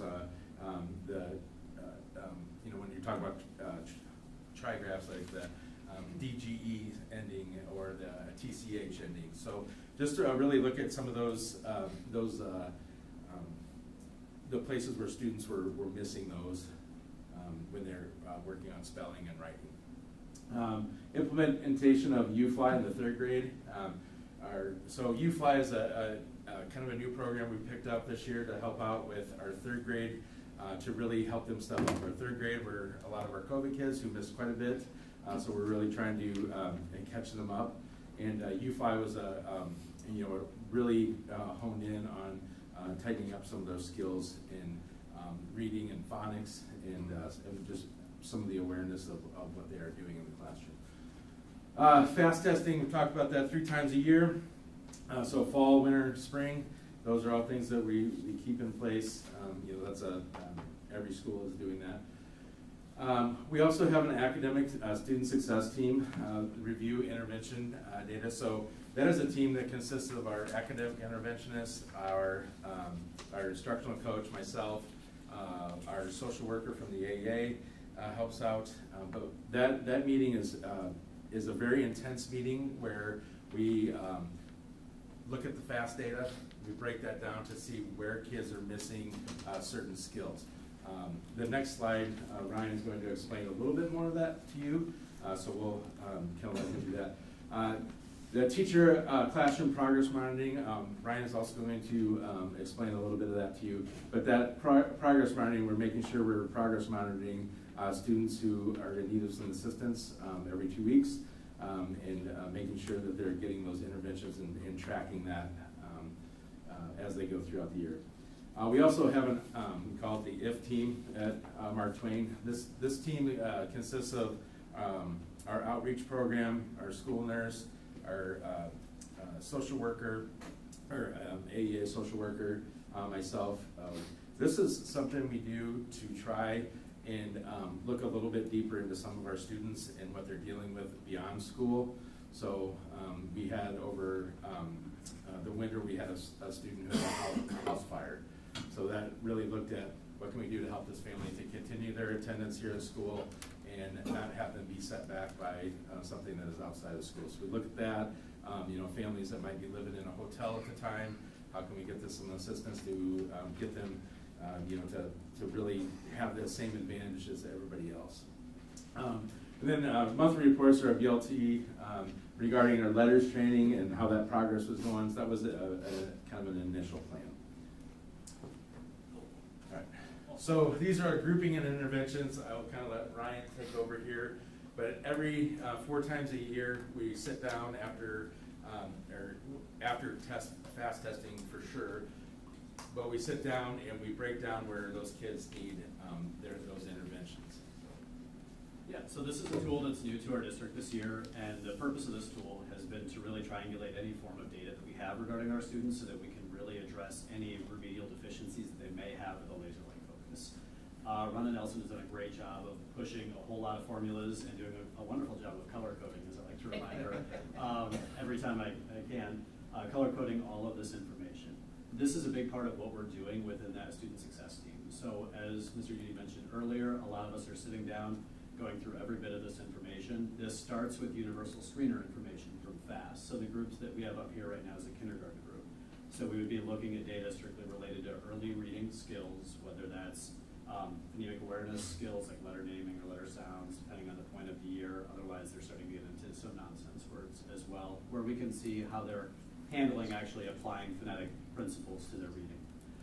What we see on the left bit of color coding is, well, that entire row is just demonstrating how the students are growing. So we're pulling this information from the FAST system so that we can get a really good look every week to see if these students are meeting their weekly expected growth. And then every few weeks we have little subcommittee meetings within our interventionists and sometimes in PLCs with our classroom teachers for any students that may not be growing at the expected rate. That gives us an opportunity to address anything that's happening. Maybe those kids need just a little bit more, or maybe we're overdosing them. So that's a good time for us to talk to the interventionists as well as classroom teachers and make any tweaks that we need to in the instruction. This is just a little snippet, and as you can see, the first 2 bits of red aren't actually related to any student, or 3 bits aren't related to any student data. So we only had a few students that were just a little bit behind that expected growth at this time. There are actually several more students that are being progress monitored that are all showing significant growth above what we would expect. So we're actually having a lot of success, particularly at kindergarten and second grade right now, which has been outstanding. In the pinkish salmon, whatever color that is, I don't know. You can barely even read the thing. What you're seeing there is what's actually happening within each of those groups, and in the purple is the interventionist that's providing the instruction at those given times. So being as that this is related to kindergarten, we're seeing a lot of phonological work going on and the introduction to some phonics principles as well. So we've got a lot of segmenting happening, and as you move a little bit further across, you see kids starting to kind of blend all those sounds together and reading whole words and starting to manipulate the code a little bit more aggressively. And that's kind of that slide. Oh, that's right, that's right. So this next slide is actually from Panorama. That's a system that takes all the information from our FAST assessment system and pulls it into, well, it's Panorama. It's a system that all of our teachers have access to. It's where we're inputting the interventions that we're providing our students, and it gives us a lot of really great information. One of the big uses of this, though, is just every week going in to check who has and who has not been progress monitored, so that we can make sure that we are addressing any student, making sure that nobody falls through the cracks. So if you see these little flags that pop up on the right-hand side of the screen there, those are students that might have a need for intervention or might be flagging for some other reason. So we're able to take that information to our PLCs or within our intervention team and address any of those needs that are popping up. It's been a really great tool, as I mentioned before, to just make sure that every single student has all of the focus that we can possibly provide them, so that we don't have anybody falling through any cracks anymore. And I will apologize a little bit for this slide because the black rectangle there is actually covering student names, so it doesn't look like a real appealing slide. But, it is really helpful for us. It's kind of modern start. Yeah. Yeah. Okay.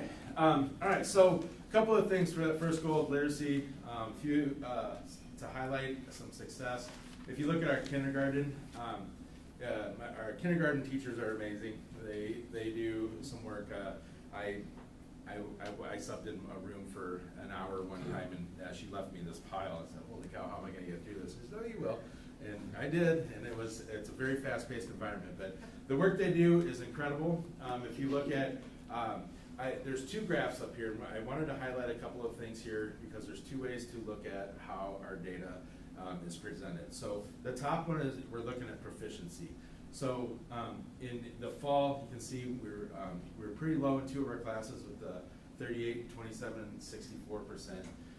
However, that from the September testing until the January, you can see that growth in proficiency went up significantly amongst all of those, all three of our kindergarten classrooms. So went up, and we grew by 34%. So that's amazing, and the work that they do, that shows that what they're doing is working. However, if you also look at the bottom one of the things that I am really interested in when I look at this, more so than proficiency, is our growth. So actually the points that students are growing. Because there's some students that are very far behind when we get them, and it's going to be very hard to get them to be proficient. However, if I can get them to grow, we're getting closer to that proficiency mark.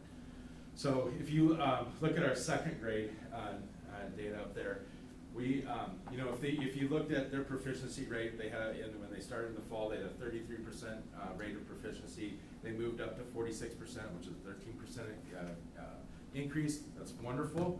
However, if you look at their individual scores or their growth from fall to winter, we had 22.5 points, 21.6, and 19 in those classes of growth. Now, on FAST from fall to winter, the way I say this right is we're expecting a 12-point growth in there, and from fall to spring, we would hope for a 21-point growth. So if you look at our kindergarten data up there, the 13% looks it's good, but if I look at their rate of growth, it's awesome. It really is impressive. We even have, if you look at, I did highlight the high growth in a couple of those. We had one student grow 112 points with some of the interventions we were giving.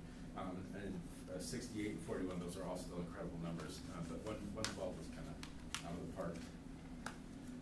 Okay, so you're going to move on. So some challenges in literacy. So we also have those. I'd love to highlight successes all night, but we do have some challenges. So this third grade class we have, if you look at that, you can see their proficiency.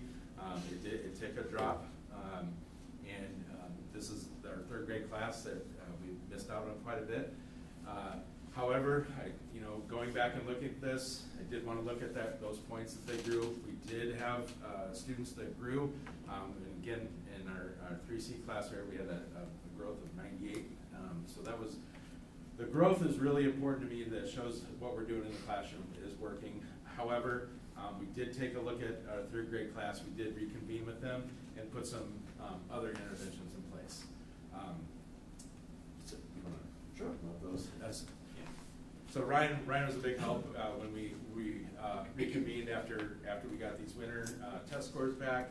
We looked at it. We needed to do something other than what was going on at that point in time. So we looked at just what we were actually doing minute by minute in the classes. We restructured the minutes in their literacy time. Then we looked at some other interventions that we put into place. Yeah, absolutely.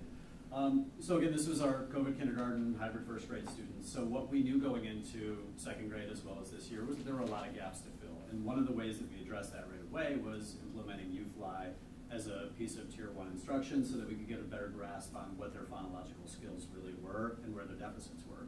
So we provided a lot of intervention right up front in how to read. And this assessment is just a general predictive indicator of reading comprehension. So we were addressing below this. We were addressing a little bit below where this was being assessed at the time.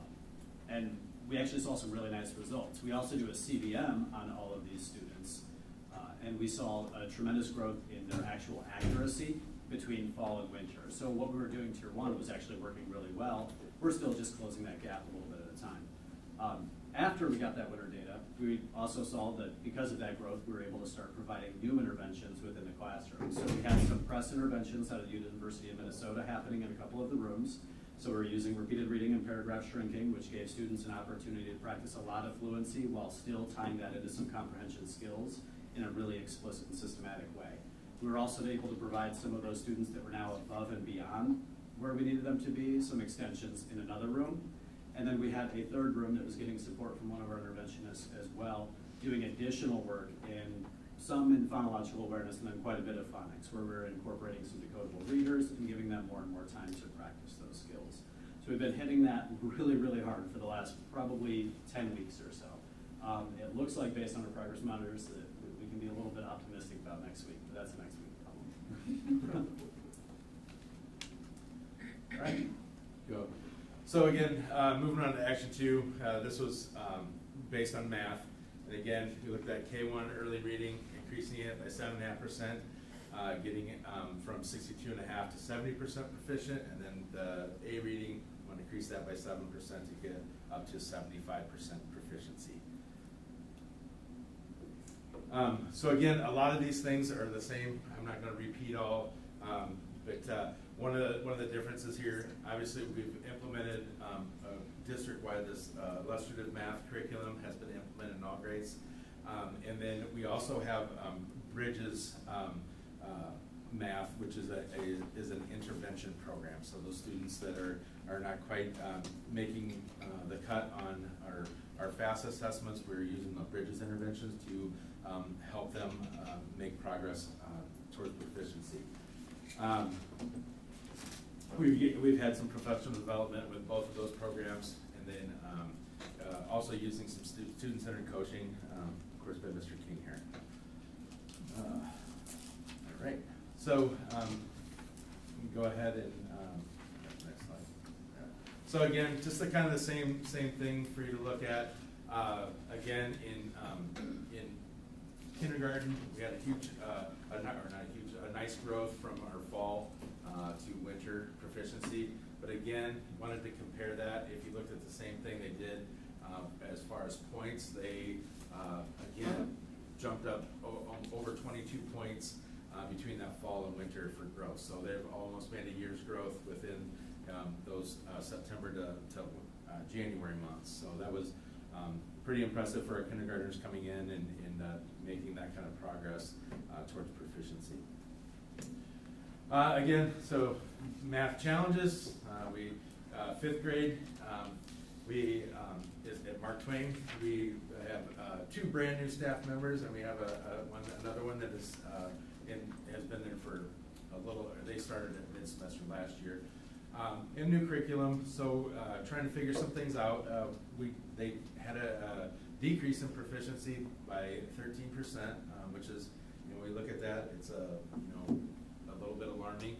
And again, I went back to that growth, and they did have a 1 point growth average, and they had some students that grew over at 10 points. So This was, we looked at this, I went to the teachers, we asked, they had already recognized that they needed to do something different in their classroom, so they did take it upon themselves to increase their, or be more targeted in their tier 1 interventions, or tier 1 teaching, and then also they decided that they broke down their classes and looked at what students needed, and one of them went into the Bridges intervention and really retaught a lot of the math curriculum.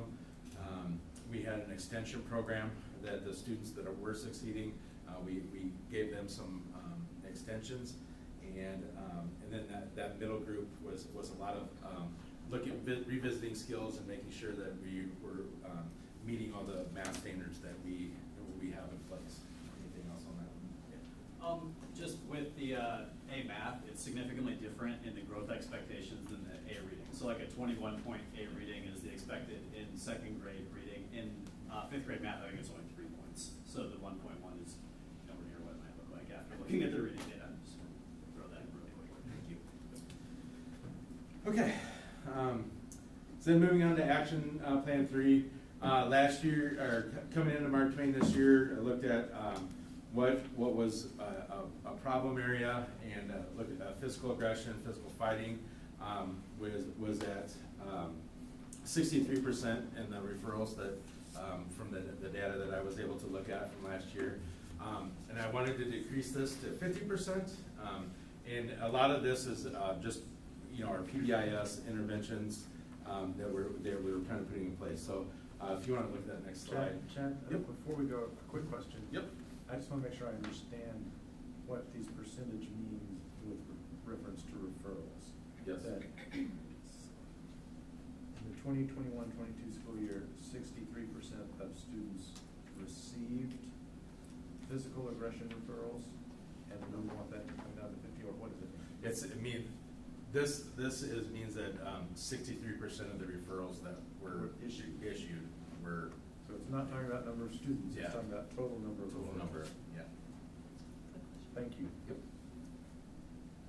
All right, so again, this is a little bit different than the past two. So looking at ODRs bi-weekly, so every other week, making sure to sit down and look at the, we use Panorama to identify it. Panorama is very nice that it identifies where things happened, so we can look at if it's from 11 to 12, we know it's out at the playground, and 1 to 2, it's right after lunch. So it breaks it down very nice. We also have a power book that we've been, it's new this year, we're looking at that, and it all gives it up-to-date data that is easy to look at and really go back and reflect kind of instantly on. So ODRs are office discipline referrals, so we look at those. We also have SST behavior meetings, so every other Thursday we sit down with the team, our school counselor is on there, and we look at what's happened in those last 2 weeks. Who has major referrals, what kind of interventions can we put into place. We start looking at some of those tier 2 interventions for behavior and also tier 3 if we need to. We also, kind of looking at those universal screeners we give in 4th grade, and then the conditions for learning survey as well. And for PBIS, we will be coming up here in June. We're looking at our tiered fidelity inventory. Kind of gives us a breakdown of what's happening in our school and where we need to focus on for the next year. Then PBIS Academy. So I explained the Mark Twain MTS earlier. So we also have a PBIS Academy. So the very first day of school, our teachers will walk around to every place in our school and go over the expectations in that area. So whether it's the bathrooms, the cafeteria, the playground, and we will revisit that quite often. And if we see an uptick in referrals, then we implement our academy. And that way, every student is getting that. They're getting a reminder of what we expect. And even our assemblies, we start off our assemblies with what we expect are for Mark Twain and MTS. And then this year, we've also been involved in district PBIS training. Our BLT team has been going to those. just learning and being able to talk about what we need to do to increase the productivity of our PBIS system. Our school counselor takes a lot of what we talk about at our SST behavior teams, or the SST is a student success team. She'll take those and incorporate, if we see an uptick in disruption, she might go into a classroom and focus her counseling lesson on disruption. So really try to use that data to help us target where the needs of the students. All right, you can go to that next. So up to date right now, we're sitting at 28% of physical aggression, so we're down from 63 to 28. That is, that's a pretty good. I would like to see it even lower as we continue to move forward, but that just means there's a little bit more work to do and some more processes to put in place to make sure that we're ensuring safety all around our school. Chad, yep. If you're being effective at controlling other portions of behavior through PBIS, such as disrespect, disruption, defiance, could you actually skew your data in the opposite direction that you want it to go? Like if you're controlling, if you're doing a really, I'm guessing as you control physical aggression, you're going to be controlling the other things like bullying. So is it possible that your end number may not be reflective of what's happening? I guess is my question making sense? Like, you see what you're saying. Yeah. Yeah. So, are you referring like the zeros that are up here? Yeah. So the behavior type, when I pull that, I only pulled Yeah. physical aggression. So right now there's 323 incidents of like referrals. But we're only looking at 91. Yeah, and we're only looking at 91. My question is I feel like if you're getting at the crutch of the physical aggression issues, you would naturally see a drop, because I feel like the physical aggression is not that they all don't matter, but it's like the peak of the behavior issue. And I would think if you're controlling that, you're going to be controlling these other numbers as well, or tending to make them fall as well. So don't worry about it. So I'm just saying, like, is it possible that the end game, your number you're trying to get, the goal is to drop the physical aggression. The percent is good, but the true outlier or the true statistic is really the dropping of the reported incidences. Yeah. So, And it's plausible that with a more consistent and consistently implemented set of definitions of what constitutes defiance as opposed to disrespect, as opposed to disruption, physical aggression as opposed to physical fighting. You could actually have an artificial bump up in numbers because everyone knows what they're calling things. Well, and we put, the district put together our K-5 behavior matrix. So really trying to adhere to what that is when we're writing any office referrals. So we try to stick with that. Absolutely, and in addition to what Chad just shared, Director Lynch, you are correct. We, as I believe when Sarah Harris was here and some other staff to share in the fall, kind of the work we had done over the summer and what we would be focusing on, one of the things that she cautioned us is that we will probably see an increase in the number of referrals because we have we worked in the summer to develop those matrices to lend consistency around what one calls physical aggression versus harassment versus so we are getting aligned with that coherence around common definitions. So and we were just reviewing some data today in one of our leadership team meetings in preparation for the next board meeting where they're going to come and give you kind of a summary of the year, and we see some of those pockets. I saw Mr. Hartley's head shaking over there as we were talking about it. And also as we get our systems of how we refer, and now everyone is using Infinite Campus to log their office discipline referrals. Prior, some of the schools had a different way of logging those through paper systems and stuff. And so we have a more aligned system for how we get the referrals in and then how we respond to those referrals. Sorry, Chad. I find this discussion a little disconnected. What did the referrals have to do with the first two things you talked about? I mean, the action plan you first talked about, number one, you showed me that kindergarten, second grade made some fairly decent advances, and then third grade kind of tanked. And then in action plan number two, same sort of thing with kindergarten, and then fifth grade tanked. And then I'm talking about, what's the connection here? I just find this very disconnected. What's my point here? So the building action plan, the third one, so we were required to have a math goal, a literacy goal, and a social emotional behavior goal, or a social emotional behavior and health goal. So that third one is where the social emotional behavior and health, that goal is wrapped into the physical aggression. You want to go back to that page, that slide? Celeste, can you go back to that slide, please? It's the third slide, I think. There you go. This one? Yeah. Well, the third slide lists the three different goals and where they fall in terms of the strategic plan. So he's sharing the data and their progress towards this goal, which was a requirement in their building action plan to Right. focus on social, emotional, behavioral health. And you don't have the data in that last graph, and I don't want to put you on the spot right now, but I would be curious when it comes back to see how that's distributed over grades. You know, if there are cases of major physical fighting in kindergarten, first grade versus fourth and fifth grade. Absolutely, and to Chad's defense, I told him 10, 15 minutes of, kind of a higher level overview. This time so that as we start, doing this on an annual basis, obviously we'll get into more detail, but but absolutely, we can bring that data back,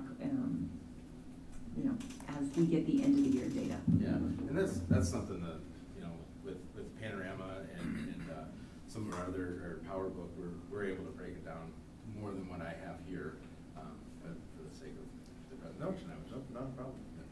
Can I just, Dr. Pipich, can I just clarify what your question is? I think what you're asking, and this is what I think I heard you say, so maybe you can clarify it for me, is that you didn't understand why we were then switching to behavior. Because, and it seems to me like the answer to that would be, well, he's looking at math, right, and the interventions that they've put in and the success or challenges that they have, the reading, the interventions they've put in and the success or challenges they have, and now he's addressing behavior, right? And then, But it looks like the learning. our achievement goes down as we put in behavioral interventions. Well, because our upper levels get worse, but even though we're putting in behavioral things. This is my point. This seems very disconnected. I'm just saying the higher levels have less achievement. They go down in achievement. What do you mean the higher levels go down in The higher grades. How do we know that? This is what I was just told. My third graders go down, my kindergarten and second graders go up in literacy. My Third graders are also the ones that started much slower. And they are putting in more interventions. I think that's what he's saying, is that, yes, that's their challenge. I'm going to ask. And so then that's kind of working. Sorry, Director. Sorry, I did not mean to cut you no, off. you're I'm going to fine. ask Jamie to comment that first, Chad was not asked to bring all the grade levels he to wasn't. tonight. We asked him just to bring a sampling of where he wanted to celebrate successes for which grade levels. And I did ask him to be vulnerable, to share the challenges that they've had at Mark Twain and how they've addressed those, because what was more powerful than how our performance looked in the fall was the evidenced by the growth from fall to winter in looking at those very targeted, intentional interventions. And so I wanted him to be able to share that, because that is a testament to the staff, classified, certified staff that are working so hard each day, because they're looking at data daily. And you can see that when we're focused on the right data, our students are moving in the right direction. Chad, I mean no disrespect. I'm just saying, I just don't understand the connection in this information. I think I can help, because I think what we're trying to look at is a causation of one versus the other, or a correlation between the data. There are three separate things. Yes. That when you're looking at that, so. Yeah, one's literacy, one's math, and then I got this. Correct. But is this just the fourth graders? No. This last data? No. Fourth to fifth? that graph? Can you pull that? Because then that wouldn't explain why kindergarten gets better. You see what I'm saying? I hear what you're saying, but what I'm trying to say is, I think you're looking for a causation or a correlation that academic here is going up and behaviors, and I don't think that we have any sort of data to make a correlation No, and or a I'm actually causation. gonna interject and say that this does feel disrespectful to the staff that we've asked to speak, so I would ask that you just continue, please, and I'm going to apologize on behalf of my board. Okay, I don't need you to apologize for me ever. I do mean no disrespect. I'm just asking, I'm just saying, I've got increases from kindergarten, second graders, I've got third graders, but then my upper grades don't. I'm just trying to understand how this. So what we're giving you right now, and what Chad was asked to do, is to give you a snapshot. So he chose the grade levels to snapshot. When I come, I give you that big overview of what that looks like. What I hear you saying is that you're seeing that kindergarten is here academically and behaviorally here, and they're connected. I don't think we have anything to give you to say that there's a correlation or a causation between that. We don't have data deep enough to do that. So when I hear you say that, I'm hesitant on the statistical side of things that we can't make those correlations to say they're doing great in reading and they're struggling in reading, and look, they're also struggling in behavior. Because I would also say a lot of these behaviors you're gonna find are in unstructured times. It's not like that we're having the physical aggression during math class, and that's why our fifth graders aren't able to achieve. So what I just heard was we just can't make that correlation with the data as we look at it, and it's hard when you present it back to back to back because you're trying to look for that, but really they're three totally separate incidents when we're measuring that. I don't know if that helps to show that it's not a linear connection. Yeah. And this is school-wide, it wasn't one grade, that is school-wide at this point, from K through 5. Sure.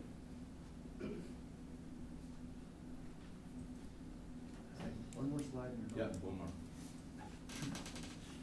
All right, so just where are we going now? So obviously next week that spring fast data will come in, we'll look at it, and based on that, determine some interventions that we're going to need to go right away next year as we start the school year, and make sure that we're focusing on targeted and intentional interventions to really grab that growth and get them started on the right foot. Both looking at literacy and math, professional development in the summer. Continued dives, data dives in the PLC work, both building and district level. That will continue, throughout the rest of this year and next year.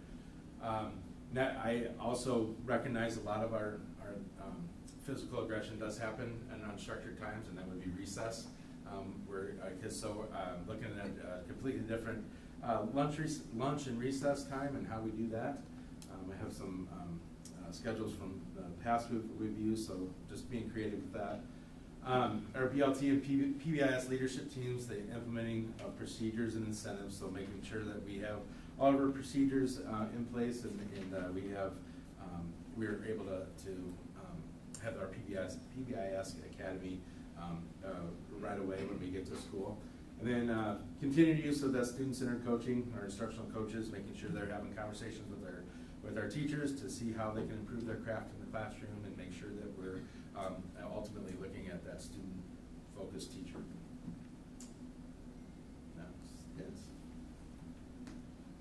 Any questions? I think we peppered you with enough. I appreciate you being here. Yeah, no problem. I appreciate the information you shared. Thank you, Chad. Thank you, Chad. I do want to point out, because the podium was in the way, but I can see them now. Ms. Heather Bagby, our secretary down there, and Ms. Amy Shebler, who has been a longtime para in our district, 2006-ish, I think. Wow. Math and literacy. Yep. And she has been at Mark Twain for many years, and I've had the opportunity and privilege to sit with her on a couple district level committees, and she just always is a wonderful wealth of knowledge and always has great ideas. So thank you to the entire Mark Twain team that was here tonight to support Chad, and Chad, thank you for that presentation. And I'd just like to say to Ryan, a great presentation, and you still remind me of a Greek mythology teacher at Stanford University, so I don't know what it is, but You do. You know what? It's the nicest thing anybody's said to me for a while. Thank you. That brings us to 5.02. Do I have a motion? I will make a motion for 5.02. And a second, please. Dr. Morris. Yeah, just really quickly, we worked really hard. I have to commend our finance team and our HR team for their laser focus each month as we reflect on claims that come in. We worked with True North, who is our administrator for our healthcare plan, and through some small adjustments, we were actually able to reduce the increase to medical coverage from about 3.6% last year to 2% this year. So we're very excited about that. That is just a testament to, just staff and our HR and finance teams for looking on things and making adjustments when necessary. The dental insurance, while it shows no increase, there is a slight decrease. It was hard to quantify because each of the different coverage levels decreases differently. Very minimal, but happy to report that won't be going up. In our vision, no increase to that as well. So doing well in this arena. Any questions? I just want to ask a clarifying question so I make sure I understand this. This is the district cost per, say, a single person, that's the monthly meals cost to the district. This is the employee cost. This is the employee cost. Mm-hmm. The employee cost. Any other questions? The employees are paying $1,700 a month, or that's the total? Employees are planning to get a month if they have a family plan. Oh, sorry. No, I think it is reversed. This is the district cost. Yes. I'm looking at the employee cost on my Thank paper. you, because I. No, and Yeah. mine is employee cost, that one is district cost. I was having a heart attack there. Yeah. It's like, Yeah, wow. no. I thought the Thank teachers you. were about to have. I'm looking at my version, which next time I'll just look at the So computer. refresh my memory. Like my employer. Refresh my memory. This is the district cost, and employees, if I recall, the district covers 85%. And is that in all three of the categories? That is correct. So Thank you. 15% of these numbers that the Correct. employees are looking at. Correct. That was a good question, Joanne. That is a much better number. Yeah, thank you. Any other questions? Roll call, please. Director Dorder? Yes. Director Eastman? Yes. Director Lynch? Yes. Director Pevich? Yes. Director Smithson? Yes. Director Castro? Yes. Director Champion? Yes. Motion carried 7-0. Thank you. That brings us to 5.03. Do I have a motion? I'll make a motion to approve 5.03, the first and final read of policies as listed. And a second, please. Second. Dr. Morris. So on the first one, which is a new regulation, IASB has recommended that districts adopt this regulation to go along with our current board policy 705.4, which is expenditures for public purpose. This just gives more clarity to how funds should or should not be used. Kurt and I worked on this. I think he's still here. Oh, there you are, behind Melissa. And we felt like the one recommended by IASB was very succinct, outlined it clearly for our public. So that one is before you. And then the second one on tonight's agenda is a requirement for us to accept federal grants. While it is coming before you because of the early driver training grant, we've also applied for a federal mental health grant that could lead to about $200,000 a year over for 3 years, and each year for 3 years, and this would be a requirement of that federal grant as well. Any questions? I just have just a note, no question, but on the bulleted item number 4, 1, 2, 3, 4 down, about alcohol, that's, Where, on the first yeah, I'm policy? sorry, on the first one. Yes, go ahead. Just, it's amazing that they have to put that in there, but that's happened before, in times in the past, people were trying to do that, and it was in our audits and things like that, so I find that interesting that maybe other people are doing that, other district people are doing that. I thought that, as soon as I saw that, most common sense people would tell you can't do that, but some people will try. It's common in a lot of government policies. School district policies and stuff. It's happened, Oh, obviously. yes, it has happened. Anyway, just to know. Any questions? Roll call, please. Director Eastman? Yes. Director Lynch? Yes. Director Pevich? Yes. Director Smithson? Yes. Director Castro? Yes. Director Champion? Yes. Director Dorder? Yes. Motion carried 7-0. Thank you. Brings us to 5.04, March financials. Do I have a motion? I will make a motion to approve 5.04 March financials. So let's switch to go to the third. And a second, please. Second. Dr. Morris. Slow down. Alrighty, can you go to the third page, please? This will be the last time I present on financials. I decided to give Bob a pass tonight since he literally started with us about 72 hours ago. I've been here 60.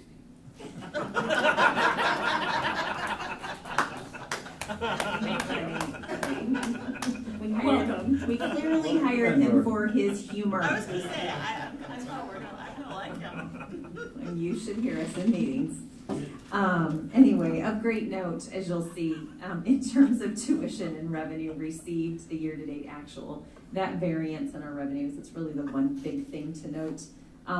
Last year, we had received the open enrollment reimbursements from our neighboring districts in March. This year, we received them in April. So that is, and it equates to about $1.6 million of that variance. So we're not going the wrong direction. As you can see, we are, in terms of budget to actual, we are actually spending below what we had expected to per our budget. So from a financial standpoint for March, it was a pretty stable month. Just didn't collect those open enrollment monies, but they have been receipted and inputted for April.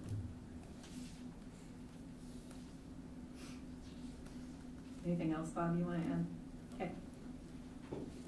Thank goodness we have the cash reserves to cover those sorts of delays. Mm-hmm.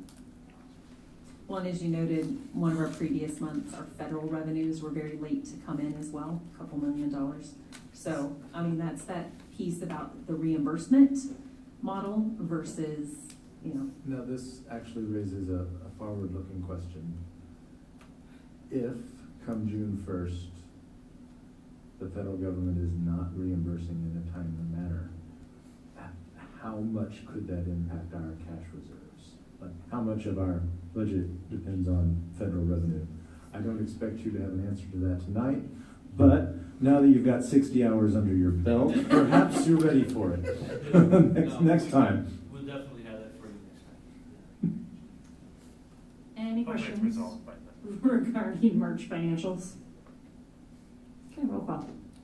Director Lynch? Yes. Director Pevich? Yes. Director Smithson? Yes.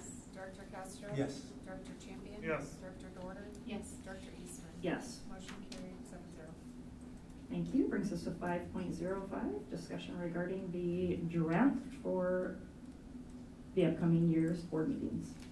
So I didn't want to make a presumption that you guys were ready to take action tonight. However, if we have a discussion and you are, then you can make a motion. So the reason we are so delayed in getting this to you, it's amazing. No offense, Director Castro, that football drives sometimes our schedules. We finally got the football dates, it was after the April 20th board meeting, but clearly in advance of today. So that helped us figure out homecoming and some of the other things that we try to be cognizant of and available to, so that have you all available for the parade, etc. So I know a couple years ago there was some discussion around shifting the dates. Shifting off of Mondays has been positive from our staff perspective. In discussion with our leadership team, there was continued interest in exploring Wednesdays. But based on our previous discussions, I recognize that Wednesdays presents a problem for one of our directors. And so we came to you tonight with two options. And then in regards to Wednesdays, I believe there were certain Wednesdays of the month, Director Pevich, that presented more of a challenge than others. And so we provided tonight two options. If you went with starting July 1 with a Wednesday only option, or option 2, where the discussion was in advance of our next election, staying consistent with the schedule, the night that we have now, but then so that candidates who are interested in running would know moving forward the change. Option 2 presents Thursdays from July through December, and then when we open up a new calendar year, January of '24, they would shift to Wednesdays. So I bring those to you for discussion tonight, and hopefully we can answer the questions. I'm supportive of either option, but I think if we want to switch nights, it should be postponed until the next board or whoever, so that way they know the dates. Alan, looking at this, I don't think there'd be a parent link conflict, do you? Because this is first and third, and parent link is second. And now that parent link can be changed. We just realized that conflict last night, but we changed it. Well, would it affect any other PTA meetings? 'Cause Your elementary PTAs usually, historically, have met on Tuesdays, and they all fall on the same night, so all 5 of them. So it makes it challenging for us to get out there and support, but, and I've talked with, not formally at a PEC meeting, but I've had conversations with our different executive board members of PTAs, and they're willing to be flexible if they need to be too. My thoughts on this is that with the, especially as having a high school student, the increasing number of Thursday activities that our administrators are not able to participate in, I'm getting head nods, are not able to participate in, that listening to what the needs of our administration is, and as parents, miss a couple. yeah, it is a challenge to have to continue with Thursdays, yeah.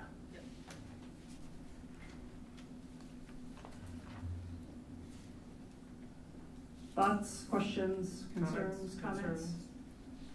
Input? I just feel that the statement, that we should stay on the schedule, Thursdays until the next board comes in, and then we can switch it then in January, and I don't see a problem with that, from my point of view. I would be supportive of either. I think it does make sense, probably, to wait, but I would be fine with the majority.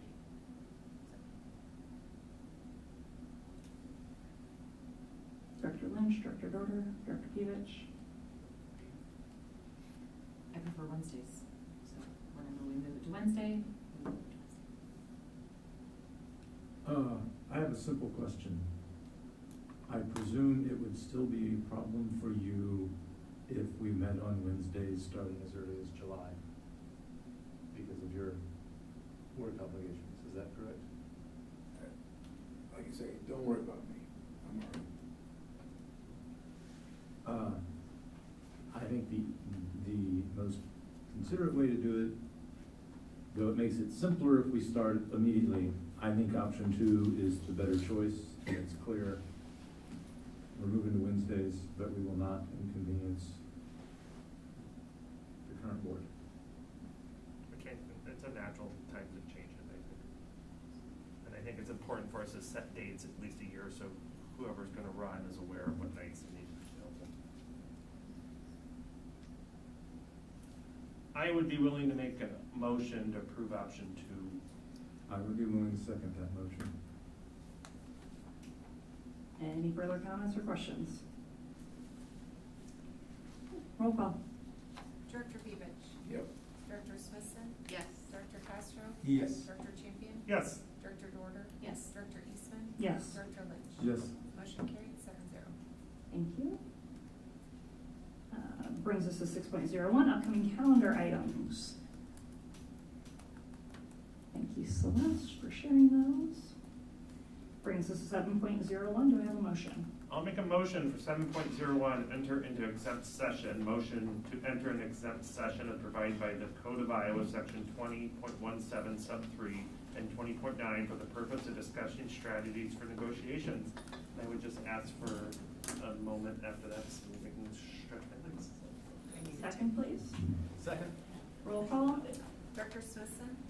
Yes. Director Castro. Yes. Director Champion. Yes. Director Dorder. Yes. Director Eastman. Yes. Director Lynch. Yes. Director Pevich.